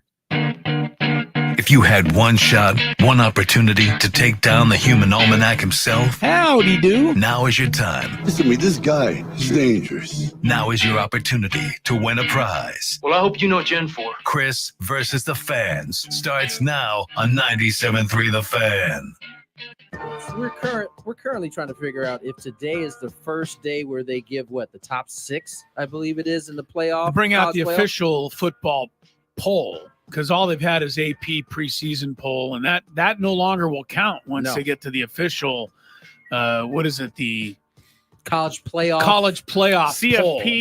Yeah, I don't. I think they're releasing it today. Today, because I haven't heard anything about. But this. I haven't heard anything about it. But ESPN is acting like it's going to be released today.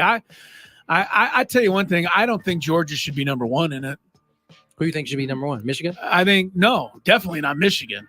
I mean, you got to play somebody in my mind to be number 1. I think Ohio State at least played Notre Dame. Florida State played LSU. I mean, Georgia has played absolutely flat out nobody other than maybe Auburn in their own conference. And that they struggled all the way to the end of the fourth quarter with that game. Every other one of their games has been a complete gimme. Michigan's schedule is embarrassing, even worse than Georgia's to this point. So I think it'll be interesting to see who they put up there. We'll talk about it a little bit more, Mr. Skraby. All right, hurry up. Let's go. Come on, guys. We got to get to Chris versus the Fans. Chris could be like, "Oh yeah, I forgot. We had a game." Chris versus the Fan. We already did it. Oh, did we? We already did the open. I forgot. You have to make it through 3 questions. Each question will get more difficult. If you get the question right, you move on. If you get it wrong and Chris gets it right, you're eliminated. But if Chris gets it wrong, then you move on to the next question or you win. If you are a first-time player, you deserve to do that on your own since you made fun of us. let us know before the first question, and you will be able to skip to the second question. Also, because I am feeling good today, we are going to be giving out a second pair of tickets to Adam Carolla. So if you win this Chris versus the Fans, not only are you qualified for the trip to Las Vegas, but you are also going to end up winning these tickets to Adam Carolla. For the record, I just missed my turn. That wasn't retaliation for you making. I was. For Chris, it was. I was retaliating I just for poor treatment. Well, if they do the CFP and they go from 6 to 3. My voice changes every half hour. You went from Woody Woodpecker to this smoker right here. Hey, everybody, it's Chain smoker over here. All right, first contestant. By the way, on the chat in the YouTube, someone said take on Chris, and I would, I love the morning show, but I would like to say Chris versus the Fans has been on longer than Take on Woods, so there's we did it first, but they're 2 separate games. Just want to say that Skraby had to get that fired shot off because you don't. I've come up with like 4,000 questions. I want people to know. Word up, man! I'm not mad at that. Let's get to our first contestant, Tanner. Welcome to the show. Happy Tuesday to you. Happy Tuesday, gentlemen. Here we go. First question.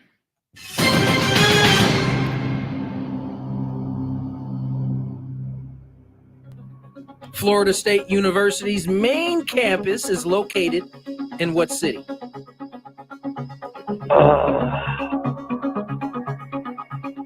I know this too, and I just can't think of it. I know you know it, Tanner. Come on. Tallahassee. Ooh. Hey, boom. Came up with it Never been to Tallahassee. at the last moment. Well done. Dig deep. Here we go. Question number 2. You guys been to Tallahassee? No, I have not been to Tallahassee. I think I've driven through Tallahassee, but never been in Tallahassee. I've seen it on a map. Oh, what team did Matt Skraby's doppelganger, Jordan Montgomery, start with this year? I believe that was the St. Louis Cardinals. I believe Hey, you are very good. correct, Tanner. Tanner, Nice job. 2 for 2. Here we Chance to close go. it out. Oh, that's me. Yeah. Dee-dee-dee-dee-dee-dee. All right, Tanner. That would be more like Chris. This question is actually a good one. What two NFL teams did Steve Spurrier play for? Oh boy, Yeah, if you get this one, Tanner, you are a champ. these are going to be guesses. I'm going to say the Broncos and the Giants. Broncos, Giants. Stay there, Tanner. LO. It's a good one. One of them I'm sure of. I know he played for the 49ers. The second one, I don't know who he played for, but I'm going to guess the Bucks. Ha I'm sorry, Tanner, that he did that at your expense. Sorry, but thank Tanner. you for No, it playing. wasn't at your expense, Tanner. It was certainly at Matt's expense. Who's that? Yeah, the aha was not Skraby, for you, stupid. Tanner. The aha was for him. Let's go to Tyler. He Tyler, gets so mad he when I get does. one right. Welcome to the show, Tyler. Well, especially when you phrase it like that. Tyler, you there? Yes, I'm here. All right, here we go. First Good luck, question. Tyler. Hey, Thank you. Fallbrook. We met a bunch of Fallbrookians the other day. I don't know if that's what they call people from Fallbrook. They do now. We're going with it. Fallbrookians. What do I think? Skraby, you're funny. What do I think the holder is called in football? I guess I would have had to been listening, so I have no idea. Oh, no, Tyler, you probably heard this. Tony called the holder the KP, the kick placer. The kick placer. Do we think that's a fair enough question for Tyler? I think so. Yeah. All right. It's been pretty widely known on this show. Sorry, Tyler. It runs Sorry, every Tyler. day. Somebody say Basically, kick play. No Yeah, kidding, man. You hear that a lot. I think Tyler just didn't know that he knew that. He didn't know that he knew that. Yeah. Thomas, welcome, Thomas. Welcome to the show. Do. Hey, good afternoon. Hey, Good Thomas. afternoon. Here we go. Thomas. First question. Hey, Tony, just real quick, I want to tell you Tony Gwynn Sr. story super quick. My dad took my mom, this was back in the old stadium, to one of the games, and it was when there was hardly anybody there. Well, your dad fouled off a ball that somehow ricocheted and hit my mom right in the behind, and your dad heard my mom scream. So after, I guess a couple innings, one of the ushers came up and said, Tony Gwynn wants to meet you after the game. So they came down, they got the ball. I guess everybody felt sorry for my mom, but your dad apologized, signed the ball, and gave it to my mom. That's Oh. awesome. That's awesome. Thank you for sharing That's that. good. Tom. That is awesome. Yeah. I hadn't heard that one. That's a new one. That's a different one. All right, back That to the sounds game. great. Your dad, I mean, time stopped. I think my mom cried for like 4 days when your dad passed. Yeah. Oh, yeah. No, that was certainly a tough time. Let's get to the first question. CD Lamb plays what position? Wide receiver. Nice. On to question number 2, Thomas.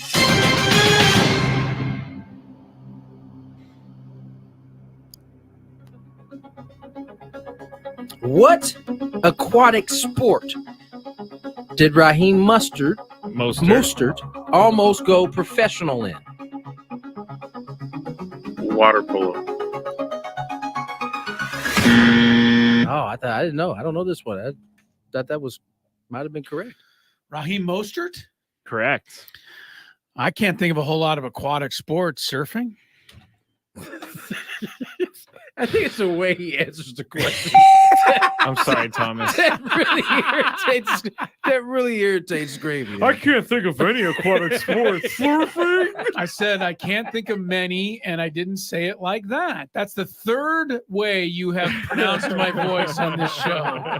And each one has been miserably worse than the one before. I'm sorry, Thomas, that he took it out on you. Let's go to our next contestant, Kyle. Welcome to the show, Kyle. Out on anybody. What's up, sons? How you doing? We're doing well. We're doing well. Here we go. First question. My new favorite hockey player, Connor Bedard, is the newest NHL phenom. What team does he play for? I don't do hockey. Sound like he said he doesn't do hockey. He doesn't do hockey. Well, unfortunately, no, I'm going to get this. The Hawks. Blackhawks. Sorry about that, Kyle. Sorry, All right. Kyle. Tiebreaker. Time it is. These questions have been just getting demolished. Just demolished. over the past Just week and a half. Well, let's go to Roger. Roger, welcome to the show. Do you know how the tiebreaker works, my friend? Yes. Okay. Indeed. So I'll explain it for everybody else, but we're going to use Jordan Montgomery as our player. So the tiebreaker is I'm going to ask Chris a question. He's going to give us a number, and then the contestant, Roger, is going to guess whether or not the actual number is higher or lower than what Chris said. So, Chris, this is kind of a weird thing, but how many innings has Jordan Montgomery pitched in his career? How many years has he played? 7. 7 years. Boy, about 100 innings a year. 800 innings. 800 innings. Roger, is the actual answer higher or lower? Lower. Lower. He says. You are correct. All right. But very good. Chris, you were very close. I'm trying to find the applause. There it is. Yay. Roger, stay right there, and I'm going to get your information. Now, Chris, you were very close. 755 innings is what he had That's pitched. his specialty now, man. He can get. It's pretty good at He can that. get right up against the. Gotta number. say, he's pretty good at that. All right. Thank you, Skraby. I appreciate your pretty good compliments. Okay. The fourth way you pronounce my name, every one of them different. That was Jabba the Hutt. No, maybe it was. Yeah, maybe. All right, let's get to break. More Gwynn and Chris on the way. Here's some traffic. From the 97.3 The Fan Traffic Center, here's Kelly Danick. What's going on?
podcast as well. You can watch us on 97.3 The Fan SD through Twitter or on the YouTube channel.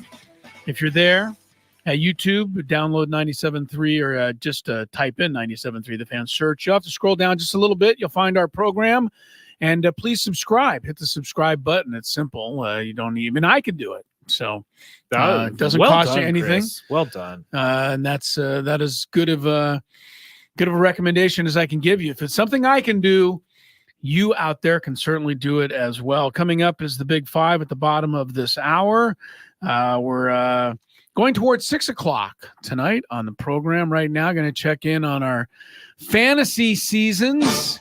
This is not easy for me to do as I continue to slumber in the standings after yet another high-scoring loss. I'm now the fourth leading scorer in the league in points for. Fourth. Yet my record is 1-5. I know. That's pretty hard to do, but I've managed to do it. Skraby is at the other end of the spectrum. He's 5-1 after losing his opener. And it is remarkable how few amount of points you have given up. But I've also scored the most, so it means that I deserve to be in first. I'll listen to you. If I was a guy who had like the 7th most points and I had the least amount of points scored against me, then yeah, that would be bad for me. You've given up almost 100 fewer points than any other team. That means you've had very little stress week in and week out. Well, yeah, when you score 140 points each week, very little stress. You're rolling. There's no question about that. I was actually looking at your schedule today, Chris, and I do feel bad from you. Here's the losses Chris has suffered this year. A 132-130. That's brutal. A 140-138. That's brutal. A 136-130 loss. That's brutal. And the one time you lost to someone, you scored 122 points. They scored 170. That's brutal. I will say, Chris, you are having some bad luck. I have had a mountain's worth of bad luck this weekend. It's funny. This Sunday is our anniversary, by the way, Lori and I's anniversary, and we are going to celebrate by playing each other in fantasy football. So we'll have the Yellow family is interrupted for a week. Yes, we'll have a family anniversary and fantasy football matchup in the Ello household this weekend. Tony checks in at 3-3 after having won his last 2 in a row. So he has righted the ship a little bit, something I am just hoping I can do. A little bit. Had last game, we got a little dicey there against your, was it your nephew? Connor. Yeah. Oh, thank you for beating him. Yeah, good for you. Took down the 4-1 at the time, Connor. Yeah, I'd like to know what Dern Bulljunk means. Well, I know what Bulljunk means. I've never really. I don't know what any of that means. I don't know what. Dion doesn't curse at all. So instead of, insert the right D word there, he says Dern. All right. And then Bulljunk. Yeah. He doesn't say that either. Right. Yeah. So it's Bulljunk. So now this is a Deion Sanders, an ode to Dion. Yeah, absolutely. Okay. Dern Bulljunk. All right, there's our fantasy football update. We do have our update on the Survivor pool. We started with over 120 entrants. We're down to 21 people remaining. As you heard Tony say, he's out. He's been out since Tony's week 2 been out when he for a picked while. the Broncos to beat someone. Yeah, he was that blind faith in Russell Wilson cost him. Yeah, we have 21 people still alive in the Survivor pool, including myself, Chris Ello, and Ben Higgins from the morning show. We are all alive, and it's getting tough because my strategy for Survivor this year was to pick all the good teams and then just try to get lucky and have a bunch of people eliminate themselves during that time. But now I'm at a point where you don't have any more. This week is going to be tough for me. I don't think it's going to be tough for you. You're going to take Seattle this week at home against Arizona, which is a very likely victory. You're going to take them because I've looked at the rest of the schedule. There's no one else. And there is no one else. I'm going to take Buffalo at New England to stay alive this weekend. You can't take that one because you've already chosen Buffalo. But those are the only 2 games where there's a really superior favorite in the NFL this entire weekend. 49ers are a solid favorite at Minnesota, but you worry about their injury problems, or some people might. I can't pick Minnesota to beat my team. Of course you can. So that's why you're going to take Seattle. I know you're going to take Seattle, and you'll probably stay alive for another week. But it's getting more and more difficult. You can see how this kind of works. It gets tougher. Yeah. So we'll keep you up to date on that as well. And that is our fantasy spotlight for the week. Chris, we have a chat on the YouTube right now from Dave Bennett saying, "Hello, Chris. Ready for high school hoops?" I am. When are you starting? We've already started our meetings. I did a scrimmage last week down at Montgomery High, and I don't know exactly when the high school basketball season starts.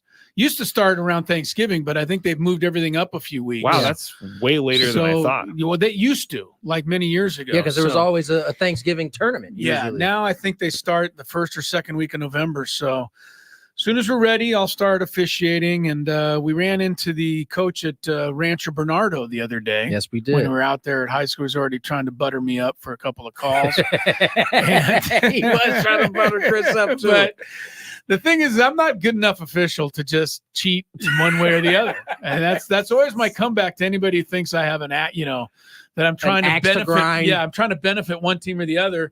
Is that I'm not good enough to benefit one team or the other. It's hard to call the plays as best I can. Yeah, as it is. So, but looking forward to another season of high school basketball officiating. So, are you doing the women Aztecs as well? I'll be doing the women Aztec games this year, so we'll have some fun with that. I saw that I hope this is right, but I thought I saw that the Aztecs women's team has a pretty exciting freshman incoming. They got the preseason freshman of the year in the conference. Okay, so I was right. I'm hoping that Stacy. This was an older team last year that they had to. I'm sure they had to. They're going to have to replace what they need. What they need is a Tony Gwynn Jr.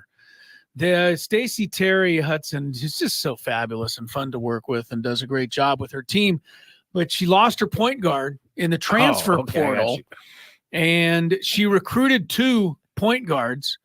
One of them became ineligible before she got to San Diego State, and the other tore her ACL. Oh, so Stacy went from having like the best point guard in the conference to not having trying to find like, one. Yeah. So that's going to be the real challenge for the Aztec women's basketball team. So, but yeah, I'm looking forward to that. I have a great time with that every winter. So, all right, let's get into the Big Five. It's coming up next as Gwynn and Chris rolls on. Previously on the John Cantera Show. I'm pulling so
4:37 on the clock. Tony Gwynn Jr., Chris Ello, Matt Skraby, closing in on Game 2 of the NLCS. But we do have a big 5 to get to. Before we do so, here's some traffic. From the 97.3 The Fan Traffic Center, here's Kelly Danick. Traffic is brought to you by Air Max, San Diego's highest rated heating and air conditioning company. Still a number of problems on our roads. Crash on the transition ramp, eastbound King Freeway at the northbound 15 connector ramp. Also going to find a crash on southbound 5 just past 8th Street. Those vehicles are over to the right shoulder. Further south on the 5 before Camino de la Plaza, an accident blocking the slow lane, and got a stall vehicle blocking the slow lane west 52 just past Mast Boulevard. Looking for the best in HVAC? Choose Air Max, San Diego's highest rated heating and air company with free diagnostics on all repairs and estimates. See why over 1,100 happy customers have given Air Max 5-star Yelp reviews. See Air Max today at airmax.com. I'm Kelly Danick with Gwynn and Chris, San Diego's #1 sports station, 97.3 The Fan. It's that time of the show when we check on the latest in sports. Only the most important topics and questions are brought to light. Stop what you're doing and listen. These news stories will astound and amaze you. The one, the only. Oh my God, who the hell cares? The Big 5 starts now on 97.3 The Fan. All right. What was that all about? I don't know. That was very strange. Skraby's going with the distinguished look for the cameras right now. Well, I can't read, so I'm tired. How of are the glasses squinting. going to help? You can't read. I can read, but I am like squinting all the time over here at this. Are those prescription or are those no? They're blue just light frames. glasses? Are they blue light glasses? No, they're prescription. Okay. They're not blue light glasses. I'm not Braden Sopranis. Isn't that what he wears? Yeah, I guess so. I don't know. You're just taking a shot. Yeah, at him. He's not even here to I defend see my himself. daughters with blue light glasses on, so I didn't know if those were those. Because you're looking at a computer all day. I felt like I was a little aggressive in my No, comment. you Braden, didn't so. feel like you were aggressive, but it's okay. I was Shout out to Braden aggressive. Sopranis. Welcome to the crowd, Braden. Welcome to the crowd, Brady. He just rags on everybody, this guy. All right. Number 5. So last night after the show, I was talking to someone about the Aztecs basketball team, and we were talking about their preseason ranking of 17th in the country that came out yesterday in the preseason AP poll. And they were saying that they hope the Aztecs can make it back to the national championship. But realistically, they know that that's going to be very tough. But he thought they could go to the Sweet 16. So, Tony, has winning the national championship put... How do I ask this? I didn't come up with this. I didn't write this question down. He did. It was last minute. It wasn't really last minute, but it was last minute. I will ask this. What is a bust season for this Aztecs basketball team? Oh, okay. That was a good scramble there, Thank you. son. Thank you. I think, wow, a bust. A bust? A bust would be not getting to the tournament. Nah. I say a bust would be not getting out of the first round. Like, that's it? I was thinking like Sweet 16 at least. You said a bust. You didn't say disappointing. Well, they're ranked 17th, so according to the official rankings, they're not supposed to get to the final 16. Good point. I would say a bust. That word specifically. Bust. Yeah, I'd say not getting out of the first round would be a bust season. All right, Chris, what do you think? Being someone who's watched the national championship game, or at least the Final Four game, like many times, what would be a bust season for them? Well, I'm going to give them a little less pressure than Tony is. I think just, not winning the getting to the NCAA tournament would be a bust of a season. And even that, it's putting a lot of expectations on you. They lost a lot of really good players from that championship team last year. But they have a lot of good players returning.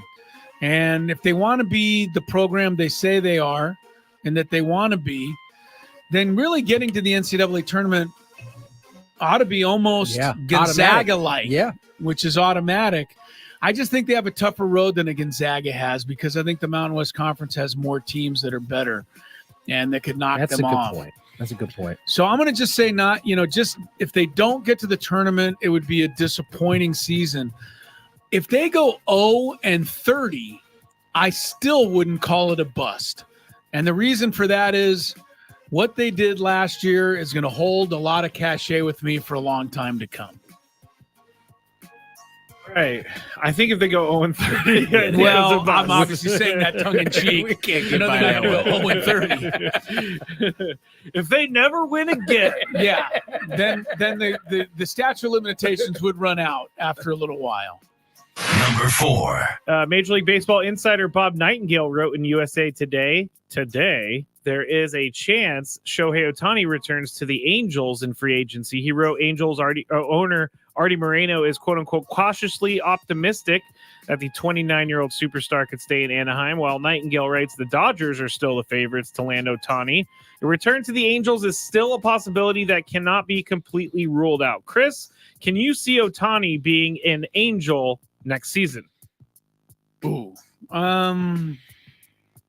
Yeah, probably not. Hey, look, they've already tried this, right? The Angels need to try something else. Let somebody else take on Ohtani. And unfortunately, whoever takes him on is not going to get him at his best because they're not going to have him as a pitcher, at least for next season, and who knows how much longer than that. Yeah, I can't see him being an Angel. The Angels can't be that dumb that they're going to just put all their money into Ohtani again and try to do something, accomplish something they haven't been able to accomplish. So I'll say no. All right, Tony, can you see Ohtani being an Angel next season? Yes. Oh, wow. All right. I've said this all along. From what I've heard of Ohtani, not necessarily like he's not being pulled by the glitz and glamour of New York or LA. And I think when we talk about this particular subject, we always talk about it from a standpoint of like all of the other 29 teams. All the other 29 teams want Ohtani and would pay if they had it the amount of money that they was going to take to get him. Handsomely. But when we look at the Angels, we're like, they're stupid if they bring him back. I don't understand it. I get it. They haven't won, but they weren't winning long before Shohei Ohtani showed up. And the very least you could do for the people who pay money to come watch the Angels play is have somebody like Shohei Ohtani if you're not going to win. So I don't think it's a dumb idea for the Angels. I think they need to upgrade their scouting department and some of the other things, but Ohtani's not the issue. He certainly does his thing when he's healthy. So I would say I can see him returning to Anaheim. He's going to have to figure out what they want to do with Mike Trout, too, because I don't know that he'll be coming back to a team without Mike Trout. Right. Listen, that's the other thing, right? If Mike Trout is, he's getting older. He hasn't been able to stay healthy, but he might be in the same boat where he's like, I like it here. I once knew a dude who did the same thing for 20 years.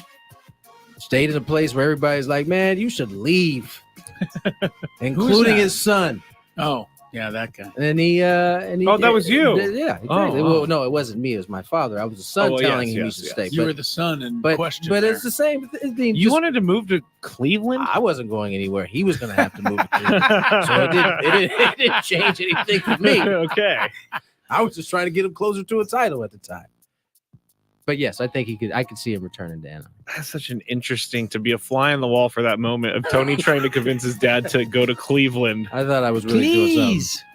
Number 3. You can't go on social media without seeing a fight at a game, whether it be a football game, whether it be a basketball game, anything really with a crowd, there's going to be a fight. And I'm sure it's always happened, but we are seeing it now and people are calling for something to change. There was a fight at a Ravens game that happened recently where one fan was held a guy's arms behind him while another fan attacked him. And then last night, there were videos everywhere of Chargers fans and Cowboys fans fighting on the concourse. So, Tony, would you reconsider going to an NFL game because of these fights? No, because I already did. I mean, I haven't gone to a football game since like Chargers, Raiders, Qualcomm. Oh, long time ago. I mean, those are and bad. and that's what I'm saying. Like, This isn't new. It does seem like it's more frequent. I'm not sure if that's because it is or it's because we all have camera phones now I think that's and everybody's posting it. But it's not a good look. And it also lines up with like a lot of the crazy fan-player interaction we've all of a sudden seen kind of go up in the amount of times we see it. Yeah. And so I don't know. I don't know if there's something in the water. I don't know if, fans are feeling that comfortable now where they're willing to play rock'em sock'em robots in the stands and have, physical altercations with the entertainment. But, listen, Chris mentioned this off air. I don't know what can be done about it, but it does seem like it's a bit of a problem right now. Chris, would you reconsider going to an NFL game because of these fights? No, I'd feel all right. I went to I went to many Raider games at the LA Coliseum. I hate to use the word criminal element, but I felt it around me. But I still felt okay. I feel like 95% of the people that go to a football game really want to go just for a football game. Yeah.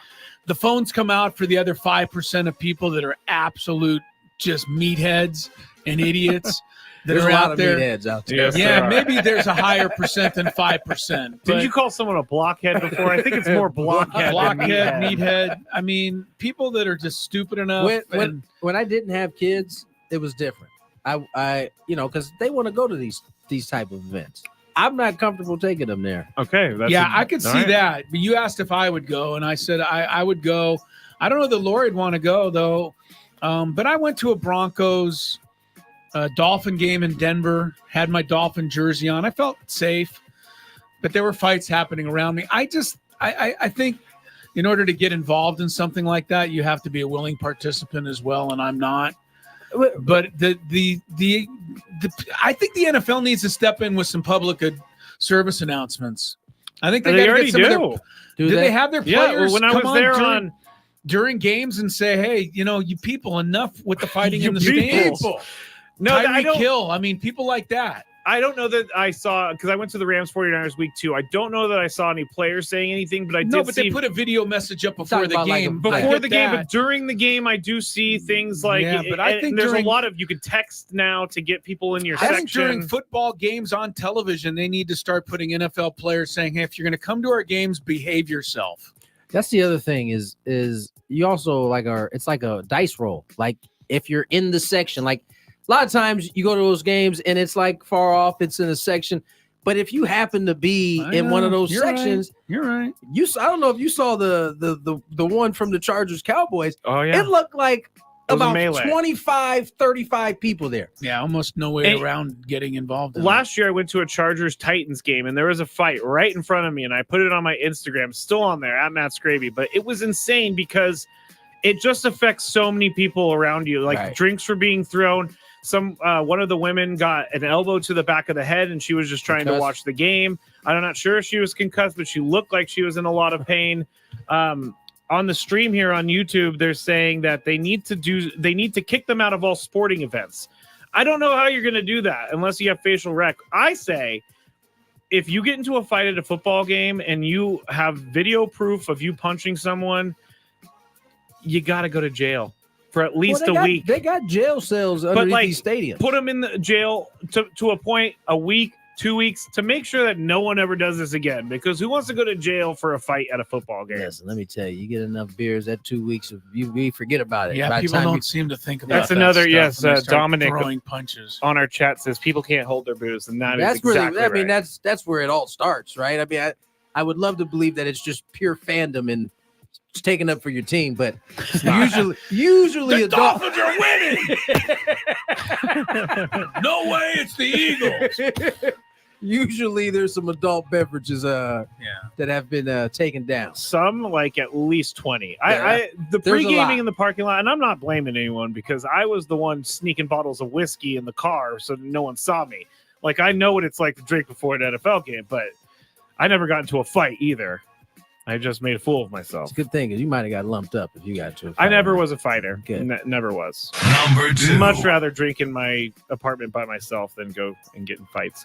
The Colorado Buffaloes, and by the way, for anybody just tuning in, I do not drink anymore, so it's not a problem he is anymore. doing very well. How many years now? Almost 7. Nice. December 5th. The Colorado Buffaloes started hot, but they have really cooled off. Against Stanford, Colorado went into halftime up 29-0, but then Stanford scored 26 unanswered points in what was their biggest comeback in school history. They ended up winning 46-43 in double overtime. The game left Deion Sanders apparently, quote unquote, disturbed and also wondering if his team actually loved the game of football. And now, based on reports, he's going to have another reason to be upset, as well as throwing a costly interception in overtime. His son and quarterback Shedeur Sanders may have been a little unfocused during halftime. No one really knows who posted this, but a story on his Instagram was posted advertising his merchandise during the halftime break. While we, again, don't know if it was actually him, someone else did it, or he scheduled it. And I know that Deion and Coach Prime is probably not pleased. Chris, how does Coach Prime handle this with it being his son? I grounds him for a week. Grounds him for... That's what my mom used to do to me. You're not going out after school for a week. You come right home from school and you stay put, young man. I don't know. I mean, Deion, I think, understands as well as any coach that kids are going to do what they do in this day and age, especially when it comes to marketing themselves. Maybe he's going to tell them to be a little more discreet next time. Hopefully. I feel like he has to make... Sorry, Tony, go you ahead. think he needs to make... Yeah. What do you think, Skraby? Yeah. No, as that's Deion all being... I'm saying. Your dad being the head coach of the team, if any other player did that, I think that they would be probably... getting at least a big talking to by Deion. I think he needs to. Do we know he didn't have a big talking to? No, I don't know that. So, what do you think, Tony? How does he handle this? I think that they have to. This is a tightrope for Deion, right? Because this is the kind of energy he has brought. His kids have taken on it, but the difference between his kids and Deion did this, and then was like the best player on the field week in and week out. And so if you're not going to be that, then you're going to need to throttle back a little bit. And I think Deion has said as much. Stephen A. kind of went off on Colorado and them not playing well and not living up to expectation. And Deion happened to be following on Instagram, and he said, I agree. Let's move on now. So I think he recognizes that, these young men have some growing up to do in terms of prioritizing what's important and what's not. I think that's where the whole do they love it or do they like it part comes from. Because as he said, when you love something, you pour everything into it. And so we'll see. I have no worries about Deion handling this. I think they're ahead of schedule. I think he's going to be just fine. I think we skipped number 1 because it's not that big of a deal. I got a text here saying that fights are now happening at Disneyland as well. And that is true. I saw seen that videos. Too. Yeah. I've seen some crazy videos at Disney. Like, that is a place the for happiest place in children. the world. Yeah, Tony, that is the happiest place in the world. Apparently not. Gosh. Apparently not the happiest You can't place take on people earth. nowhere, man. No, you can't. That's why they don't sell. They sell booze at California Adventure, but they don't sell booze in Disneyland, I don't think. We got a suggestion on the stream to breathalyzer everyone coming into the game. That's actually not a bad idea. Is that legal? Yeah, because it's a private thing. They can deny you service, I guess. All right, when we get back, guys are going to talk about an article that was written about Juan Soto and the top 5 destinations he could be traded to. That's next on 97.3 The Fan. It's air versus water when two of our service academies face off. The Navy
Hi, hey, and how are you? And welcome in. It is the happy hour. Gwynn and Chris, final hour of our Tuesday program, a little after 5 o'clock on this Tuesday. In America's finest city, Chris Ello, Tony Gwynn Jr., and Matt Skraby, all together in the Odyssey Palace studios, which you can clearly see. Not necessarily a palace, but a studio for sure. If you are watching our live stream, program is now streaming live for you on Twitter. 97.3 The Fan SD, or the YouTube page at 97.3 The Fan SD as well. We invite you to head on over to YouTube, search 97.3 The Fan, scroll down a bit, you'll see the Gwynn and Chris live streaming, and you can watch the festivities as they unfold. We are coming up on Game 2 of the National League Championship Series. Arizona Diamondbacks and the favored Philadelphia Phillies. Aaron Nola will throw the first pitch shortly in that game to Arizona's Corbin Carroll. Merrill Kelly will pitch tonight for the D-backs. You know, our guy Brian Anderson is doing the play-by-play. BA. They're going with the three-man crew, too. Yeah, they got Jeff Francoeur and Ron Darling in there. And I was watching last night. First of all, BA is one of my new favorite broadcasters. Yeah, he's awesome. You met him when you were playing for the Brewers. He is the voice of the Brewer baseball. Yes. But he has ascended now to the top guy at TBS, and deservedly so as far as I'm concerned. He's that good. He's great on NBA basketball. He's fantastic on the NCAA tournament. And if you want to enjoy what I feel is a really good telecast broadcaster, watch Brian Anderson on the game tonight. But I was watching last night, and it sounds like Ron Darling talks after every pitch, and Jeff Francoeur gets like one sentence in every half inning. And that's got to change. You think that's got to change, huh? Well, yeah, if you have a three-man booth, I think it's got to be a little more conversational. That's why it's tough. It is to tough. have the three-man booth this time of year. But yeah, they've gone with that. And Ron is just because Darling's used to a two-man. He's used to jumping in all the time. And he's very knowledgeable. Ron Darling. I love Ron. I think he's good. He's really good. Jeff is good. He just it's going to be tough. He needs to force himself in there a exactly. little bit more. Brian Anderson has to try and include him a little bit, but that's game 2. And the American League Championship Series, they have an off day traveling to Dallas all the way from Houston. And it'll be a game 3 tomorrow with the Rangers up 2-0 on the Astros. Alas, at this time last season, the Padres were playing in the National League Championship Series. We all know that is not the case this time around. And so our attentions have turned to postseason or off-season maneuverings and whatnot. And in The Athletic today, if you are a subscriber to The Athletic, you can read the story yourself. If you're not a subscriber, we can help you out because we had access to the article. Jim Bowden. I call him Bowden every time, and I know I'm mistaken. Jim Bowden, the former general manager of the Cincinnati Reds, now a journalist guy. He's not my favorite, but he wrote a article today on the 5 teams to watch in terms of trying to make a trade for the Padres' Juan Soto. And I always look at these articles with kind of a like, why are you wasting my time? Side eye. It's a bit of a side eye, wasting my time. You're just suggesting 5 things that are never going to happen. But you know what's so interesting, Tony? I actually saw a trade in there I didn't hate. You got me kind of questioning it right now. Is it Bowden or Bowden? It's Bowden. It's Bowden. It's because I say Bowden, Bowden, confuse you guys on purpose. So both of us do that. There was actually a trade suggested. Okay. There was actually a trade suggested in his article that I didn't hate. Please tell me it has to do with Seattle. No. Oh. It didn't have to do with Seattle. I like the one with Cleveland. He suggested that the Guardians offer up the left fielder Stephen Kwan, which I think would be a good addition to this Padre club, and the ace pitcher Shane Bieber, and then add some prospects into that for Juan Soto. That I thought was doable, but I might be alone. What did you like in the article? I looked at the whole article with a side eye, so I didn't necessarily like anything. Yeah, but I didn't look to see what the pieces were, but I like what the Mariners have in general. In terms of their pitching and being able to go get some of that young pitching. If you're going to do it, I'm not. First of all, let me say on the record, I am not a fan of trading Juan Soto. No, you don't want at to all. Nor did Jim Bowden say that he is a fan of trading Juan Soto. I think it's a stupid decision if that's what it comes to. But most every trade would be a bunch of prospects and guys that I have never heard of, and guys that I don't think the Padres have a time to wait to develop. But that's why the Cleveland one interested me. If you have to trade Juan Soto, you could get, and according to this article, this doesn't mean that Cleveland is out there actively offering this, but the suggestion is that they could part with Shane Bieber and Stephen Kwan. To me, you'd at least be getting an ace to help you replace Blake Snell, and you'd be getting a left fielder that can give you a true leadoff hitter and get on base in Kwan. It's just still so mind-blowing to me that But Soto's so much more generational of a talent than any of those guys. I just think it's still mind-blowing to me that a young prospect that hasn't done anything has more value than I don't know, agree. like a George Kirby, who was great for the Mariners in his rookie season for them. Like, just by him being in the big leagues alone, he's lost value, it seems like, right? I mean, whereas they're talking in this particular deal, they're talking Bryce Miller, which is one of the young arms that the Mariners have for and another player. I can't think of a world in which two prospects are enough to get Juan Soto. I don't care if they are the number 1 and number 2 prospects in baseball. Yeah, I'm with you, Tony. It just makes no sense to me. I'm not a big prospect fan. You know who else isn't a big prospect fan? You brought this up and we were talking yesterday. Is Kenyon Martin. Yeah. Talking about, they were switching sports a little bit, but Kenyon Martin had a quote that I pretty much subscribe to. And what he was talking about is Kenyon Martin's a former NBA player. He's played with the Clippers and a bunch of other teams. Just real quick, it relates because of the whole young the whole prospect thing. Absolutely. And I guess the NBA, some publication ESPN. Somewhere. Oh, it was ESPN. It was ESPN, yeah. They put out a ranking of their top 100 players in the NBA, and they put Russell Westbrook at 93. And Kenyon Martin was like incredulous to the fact that Russell Westbrook, a former MVP, and a guy that still plays at a pretty high level, could be the 93rd best player in the league. And he was especially incredulous that two players, one being the new phenom Victor Wembanyama and another being the second pick Scoot Henderson, could be ranked ahead of Russell Westbrook. And said Kenyon Martin, swearing along the way, there is no way you can tell me that two guys could be ranked ahead of Russell Westbrook who haven't even played a game in the league yet. I mean, he has a valid point. I think he's got a great point. And it starts to raise the question, is this just so that we're doing what we're doing right now? Yes. Because, come on, I get Russell's not top 5. But he's played in the NBA Knock before. it off at 93. 92 players better than him in the NBA.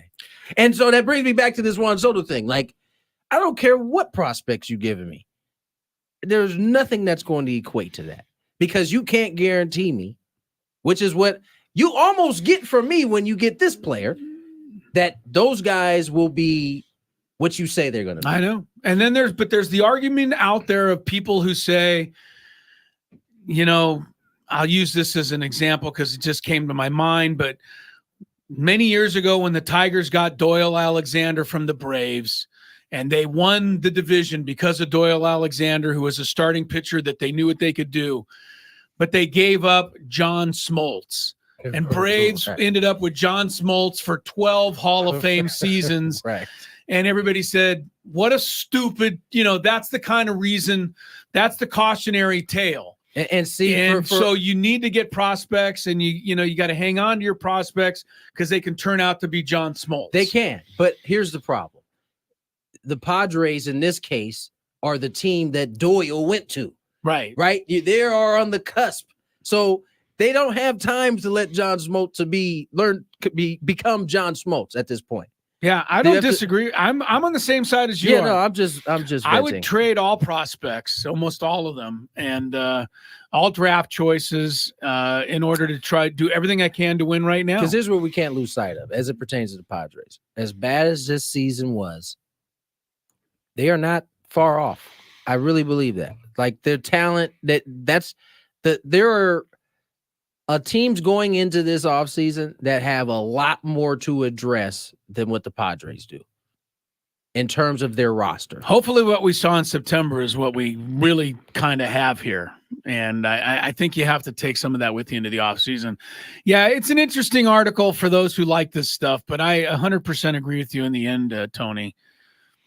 The Padres would be really silly to trade Juan Soto for just about anything at this point. Yeah. Unless they could somehow get three or four proven all-star players back in return. And that's not going to happen. I'm willing to take some young prospects if I'm getting a couple proven, right, like either on the cusp of being an all-star or already an all-star. Well, that's why I said if you held my feet to the fire and I had to take one of these 5 trades, then I'd take Shane Bieber and I'd take Steven Kwan plus prospects. But Shane Bieber is a good pitcher, but he's injured. I'm about to say, not only is he injured, who's not injured? The pitches. I mean, the miles are starting to pile up on him as well. And so, are you getting the ace that would you be getting Shane Bieber? Yeah, that you had Cy Young. Shane Bieber. He's only 28, which is really wow, that's a lot younger than really I thought. young still. I didn't realize he was that young either until I saw it. So I don't know. I wouldn't do any of the trades. In fact, it took everything I had just to read the article. So that shows you how into it I was. All right. Let's take a break. I was waiting for Tony to take us out, and it's my turn. The Diamondbacks and the Phillies are underway. First batter of the game, Corbin Carroll hit a routine ground ball to Trey Turner, who booted it.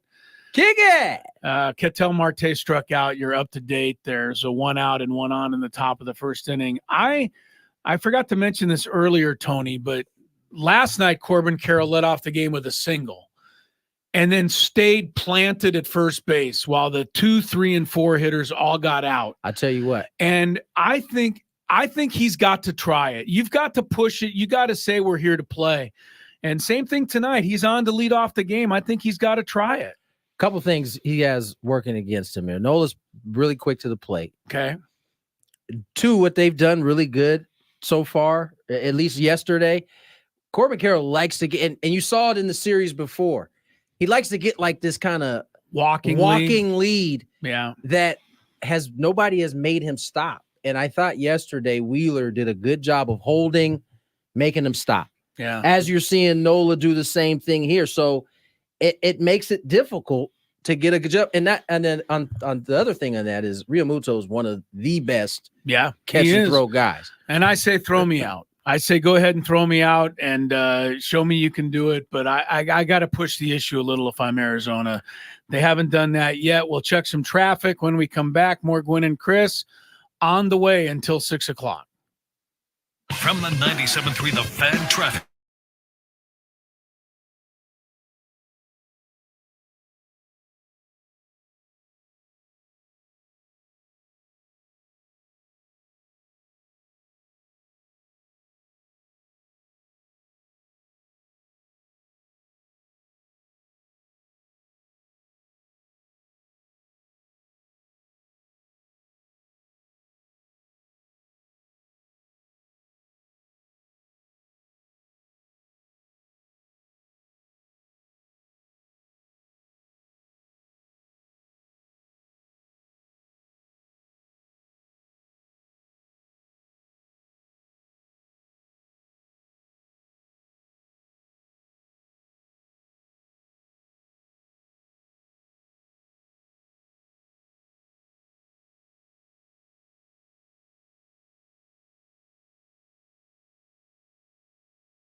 5:21 on the clock. Tony Gwynn Jr.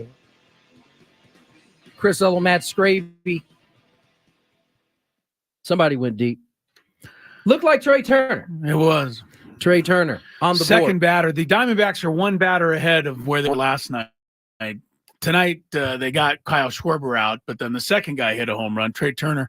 The interesting thing, 1-0 Phillies. The thing that's interesting, Tony, on the previous pitch to that, he swung at a high fastball, and the bat flew out of his hands and almost helicoptered up into the crowd. They had to go get the bat, give it back to him. Next pitch, he held on to the bat, and the ball did not stay in play.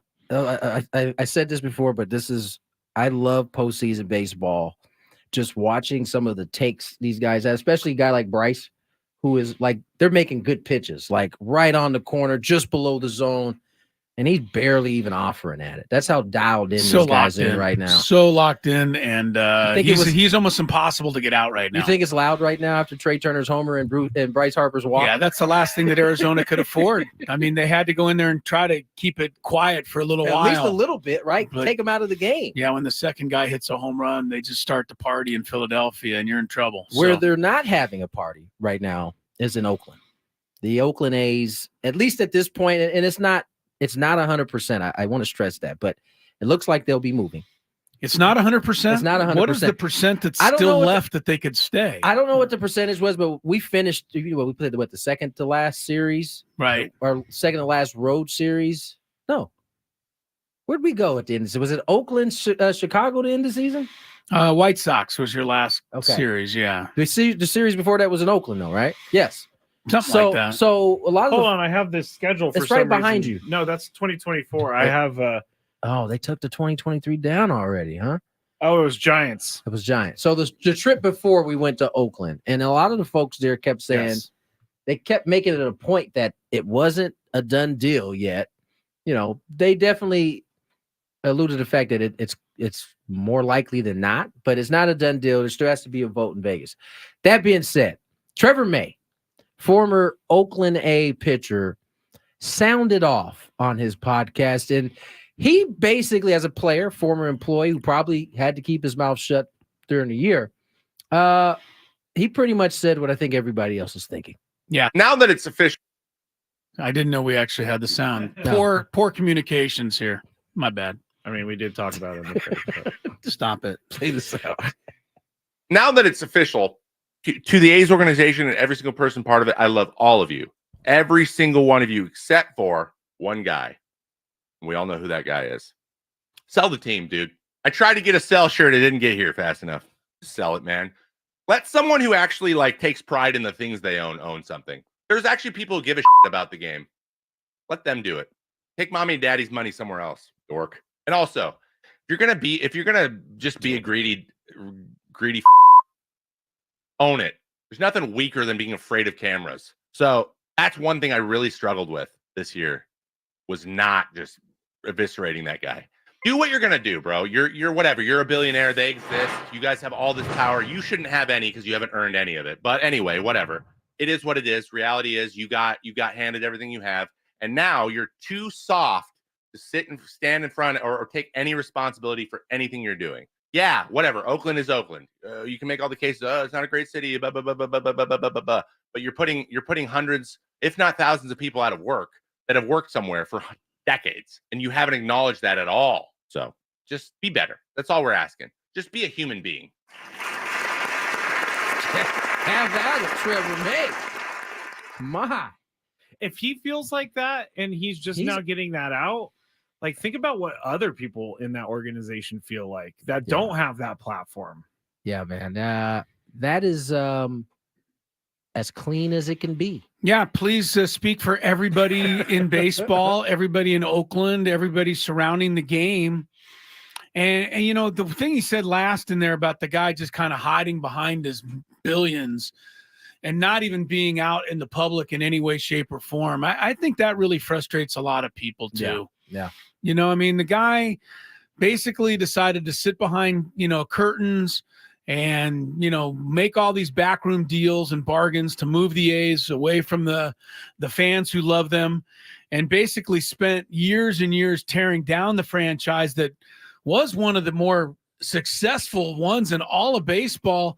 You go back to the 70s, they won 3 championships. You go to the 80s, they had 3 of the greatest teams in baseball history, back to back to back years. They only won 1 championship in 1989 out of that. And then even the Bob Melvin days, when they had so much success, I just, I couldn't agree with Trevor May more. I mean, there's more. There, takes mommy and daddy's money somewhere else, dork.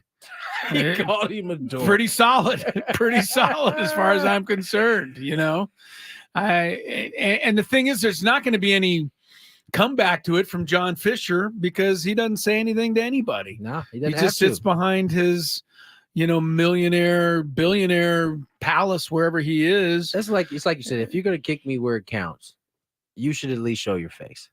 You should at least I like it. Stand on it, own it. Whatever's coming your way, right? Like, you had to know when you decided I'm gonna move this team, how upset were people going to be. And it's like a slow burn of a move too. And unlike, we could say, well, we joke about Mark Davis sometimes, but when he moved that team from Oakland to Las Vegas, he owned it.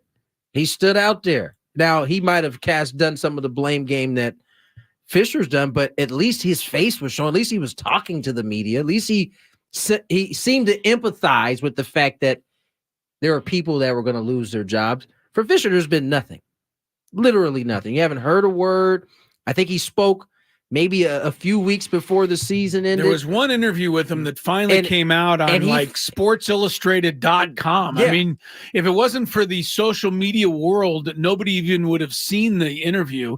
And he basically blamed it all on the city of Oakland. 100%. Blamed it 100% on the city of Oakland. Said, you don't know what's been going on behind the scenes. They went back on everything they promised.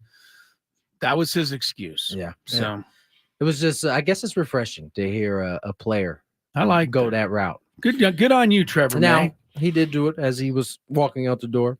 Like, you're cool. Not you. I have fantasized about this many times in my jobs. I'm positive you have. Like this job, every job I've ever had, I fantasized on a parting words. Going out like that? Yeah, and then when I do actually leave, I'm like, yeah, it probably won't be the best move if I go out here on a ball of fire. But it would feel so good to get that out, because you know what? He got it out, but really, what's it going to do? Nothing. Exactly. Nothing.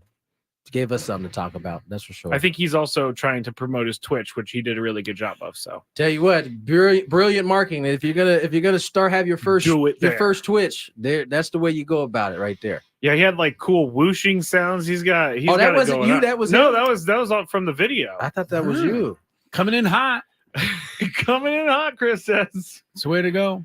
All right, let's step away. Let's get to break. When we come back, Scott Miller joined us earlier. Get a chance to hear that next here on Gwynn and Chris. Ben and Woods on the Fan.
Chris.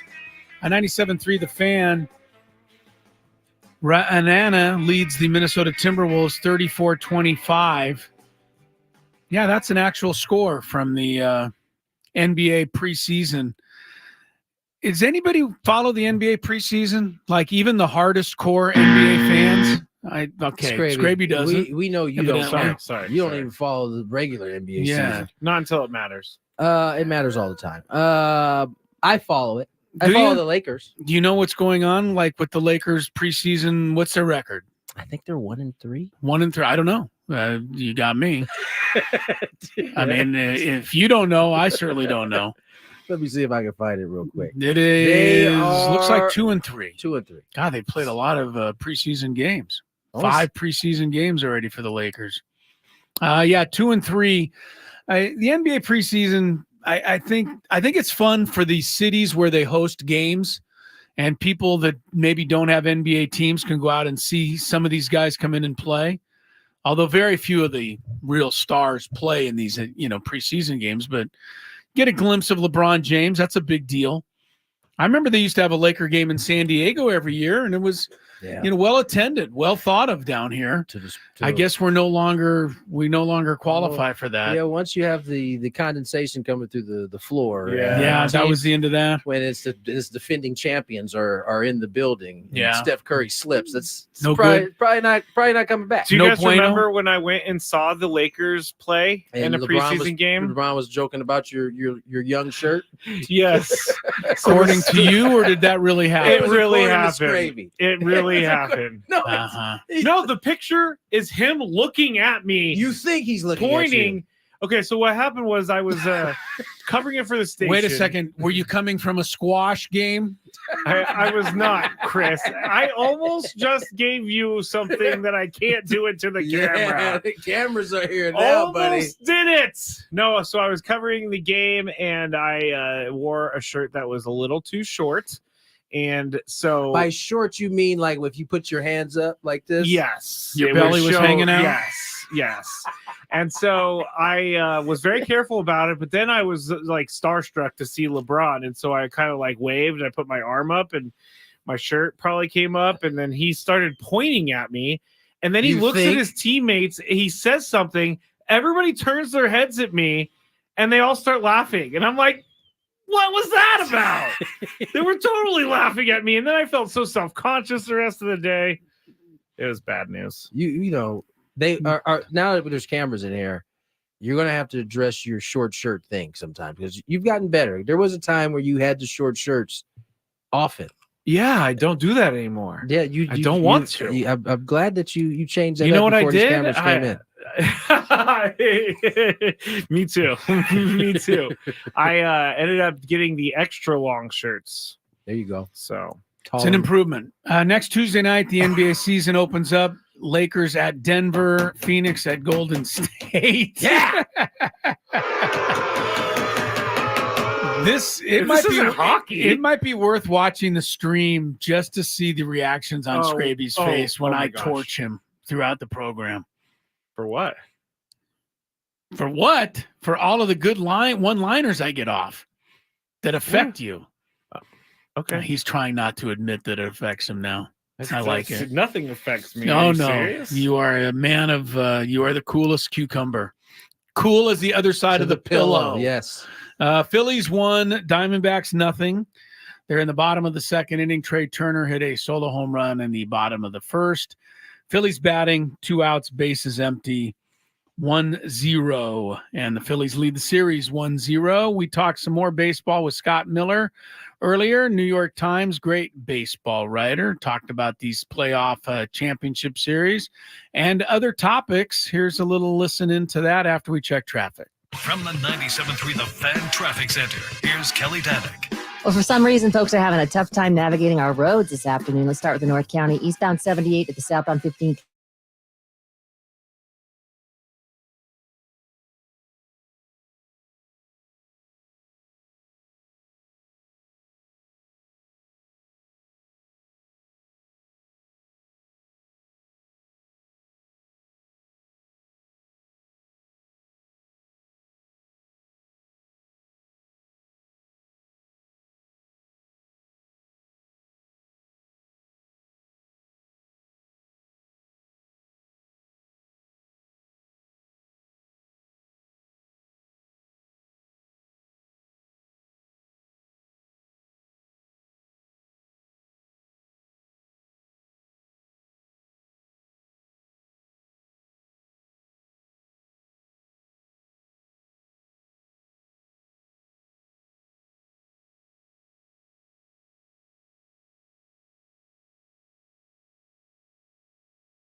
allow him to be this successful this time of year?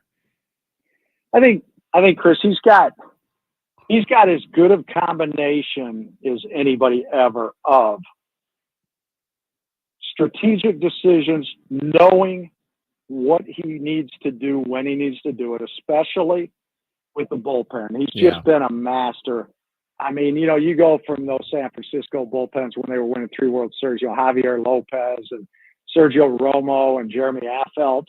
I mean, guys that were good, but I mean, they weren't like Hall of Famers, but he figured out the exact roles they needed to be in, and he called on them. It seemed like just with impeccable timing for this batter or that inning, and he's doing it again in Texas. I mean, we saw that especially in that Game 1 win over Baltimore in the division series, the 3-2 game. That was a masterclass in managing a pitching staff in a big game. And so I think it's a combination with Boch of he's not going to get himself into a bad position strategically. He's at the top, but he also mixes in the human touch with his players. Saying the right thing at the right moment, kidding with them, kidding one guy at the right moment, picking another guy up at the right moment, and getting them in not just position to win, but mental position to win. Because you talk to anybody that's played, and Tony, you know this. Anybody's played for Bruce Bochy or been around Bruce Bochy, the players feel his leadership, and they feel his confidence in them. They know, I might have gone 0 for 4 today, and then maybe just on my way to the shower after the game, Boch sends a wisecrack my way. And instead of going home and brooding about being 0 for 4, and oh my God, am I even going to be in the lineup tomorrow? That well-placed wisecrack, as I'm on my way to the shower, allows me to go home tonight in a much better frame of mind, looking for tomorrow instead of brooding about today. And anyway, I mean, we've seen guys like Tony La Russa that are great at X's and O's. We've seen guys like Dusty Baker who are total players managers. Baker will bring, he's known historically for, he's got 2 Cubans on his team that maybe they just signed and they don't know the culture that well. He'll bring Cuban food into the clubhouse on his own to deliver to these guys. Say, hey, you just worry about playing baseball. I'm going to worry about helping you through everything else. So Dusty is so good at the player relation side of it. La Russa, X's and O's, just to mention 2. And I'm not saying they're not good at the other end of it too. But Bochy is like the La Russa of X's and O's combined with the Dusty of making players feel like they're going to run through that wall tonight. Yeah, I mean, that's what makes this matchup so compelling. Is you got 2 managers who probably have had the success they had because of those same things you just mentioned. Game 3, Christian Javier, Max Scherzer makes his Ranger playoff debut. Scott, I want to slide to the National League Series. The Phillies jumped out on the Diamondbacks as they pretty much have everybody. Diamondbacks hung strong. They were able to score a couple runs there late, made it interesting. But this Philly team just seems like after last year's run, at least this is the feeling I get in watching him. This is a team that is pretty determined to get another bite at the apple when it comes to another chance at a World Series. Yeah, I agree. I totally agree. Anybody, especially here in San Diego, that watched the Phillies run last year. I mean, I know a lot Padre fans were bitterly disappointed last year when they lost in 6 games to the Phillies. But I think as frustrated as Padre fans may have been last October, I think generally speaking, among Padre fans, there was a kind of, tip our cap to the Phillies kind of thing. I mean, it wasn't like, aside from that Game 5 in Philly or whatever it was, where, Bryce Harper home run off of Josh Hader. And I know at that point there was some, or not off Josh Hader, but the big Bryce Harper home run. Thank you, Suarez. I know there was a lot of discussion. Well, why wasn't Hader in the game? I mean, that's the one moment last October where you look back and think, well, things turned. But other than that one moment, I think it was pretty much had to be accepted if you're a Padre fan that this is a really, really good Phillies team. Yeah. And they caught some October magic. And you're right. It looks like it this year. the thing that I thought in September, look out for the Phillies because they finished the season strong. And going back to what I said about Houston, Philly, because of last year, these guys have some October stripes now. They're also not going to shrink from the big moment. And I think where the Phillies are concerned, they started out of the gate slowly in April, May, June. And part of it was Trey Turner got off to a miserable start. We've seen it before, right, guys? Big time free agent signs a gazillion-dollar contract, and in the new city, he presses and he doesn't play well. But here's where also we may have to change the narrative of Philadelphia fans. For how many decades now? It's like, oh, they're so rough in Philly. They could boo Santa Claus. They did boo Santa Claus. Well, you know what? This year, it was right around August 1st. Turner was scuffling like crazy. And I talked to a couple of the Phillies, Ben Davis, the former Padre that's in the Phillies broadcast booth now. Him, and I talked to a couple other Phillies when they were in San Diego, and they were just marveling that there was that one day, it was like August 1st or somewhere around there. I'm probably off by a few days, but Turner was really struggling. And he wasn't feeling comfortable in Philadelphia. And right around the time, like 20 years ago, they would have booed a Mike Schmidt off the field. Yeah. They gave him, the Phillies fans went apple. They gave Turner standing ovations that day, like, hey, we're with you. We know you're going to come around. We know you're struggling. We know you're not off to the start you want, but oh my gosh, we believe in you. And they gave him standing ovations. And remarkably, it's almost like that was the turning point in Trey Turner's season. And again, Ben Davis and a couple of Phillies, when they were here in September, were just shaking their head. And they were saying it was something to see.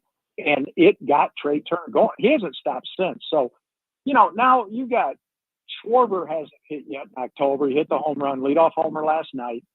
Schwarber gets going, and Harper and Castellanos already are going, and Trey Turner's going. I think he had 12 hits in the division series. This is a special team, and they've got their pitching lined up. And it's also interesting, too, because Zach Wheeler and Aaron Nola, this is an old school type of rotation. Yeah. This isn't the Dodgers and Tampa Bay analyst baseball where our starter goes 2 innings and we're going to patch it all together. It's Zach Wheeler and Aaron Nola are guys, and they've got stars in the lineup. And I said a minute ago, don't count Houston out, but I think right now I'm fully anticipating a Texas-Philadelphia World Series.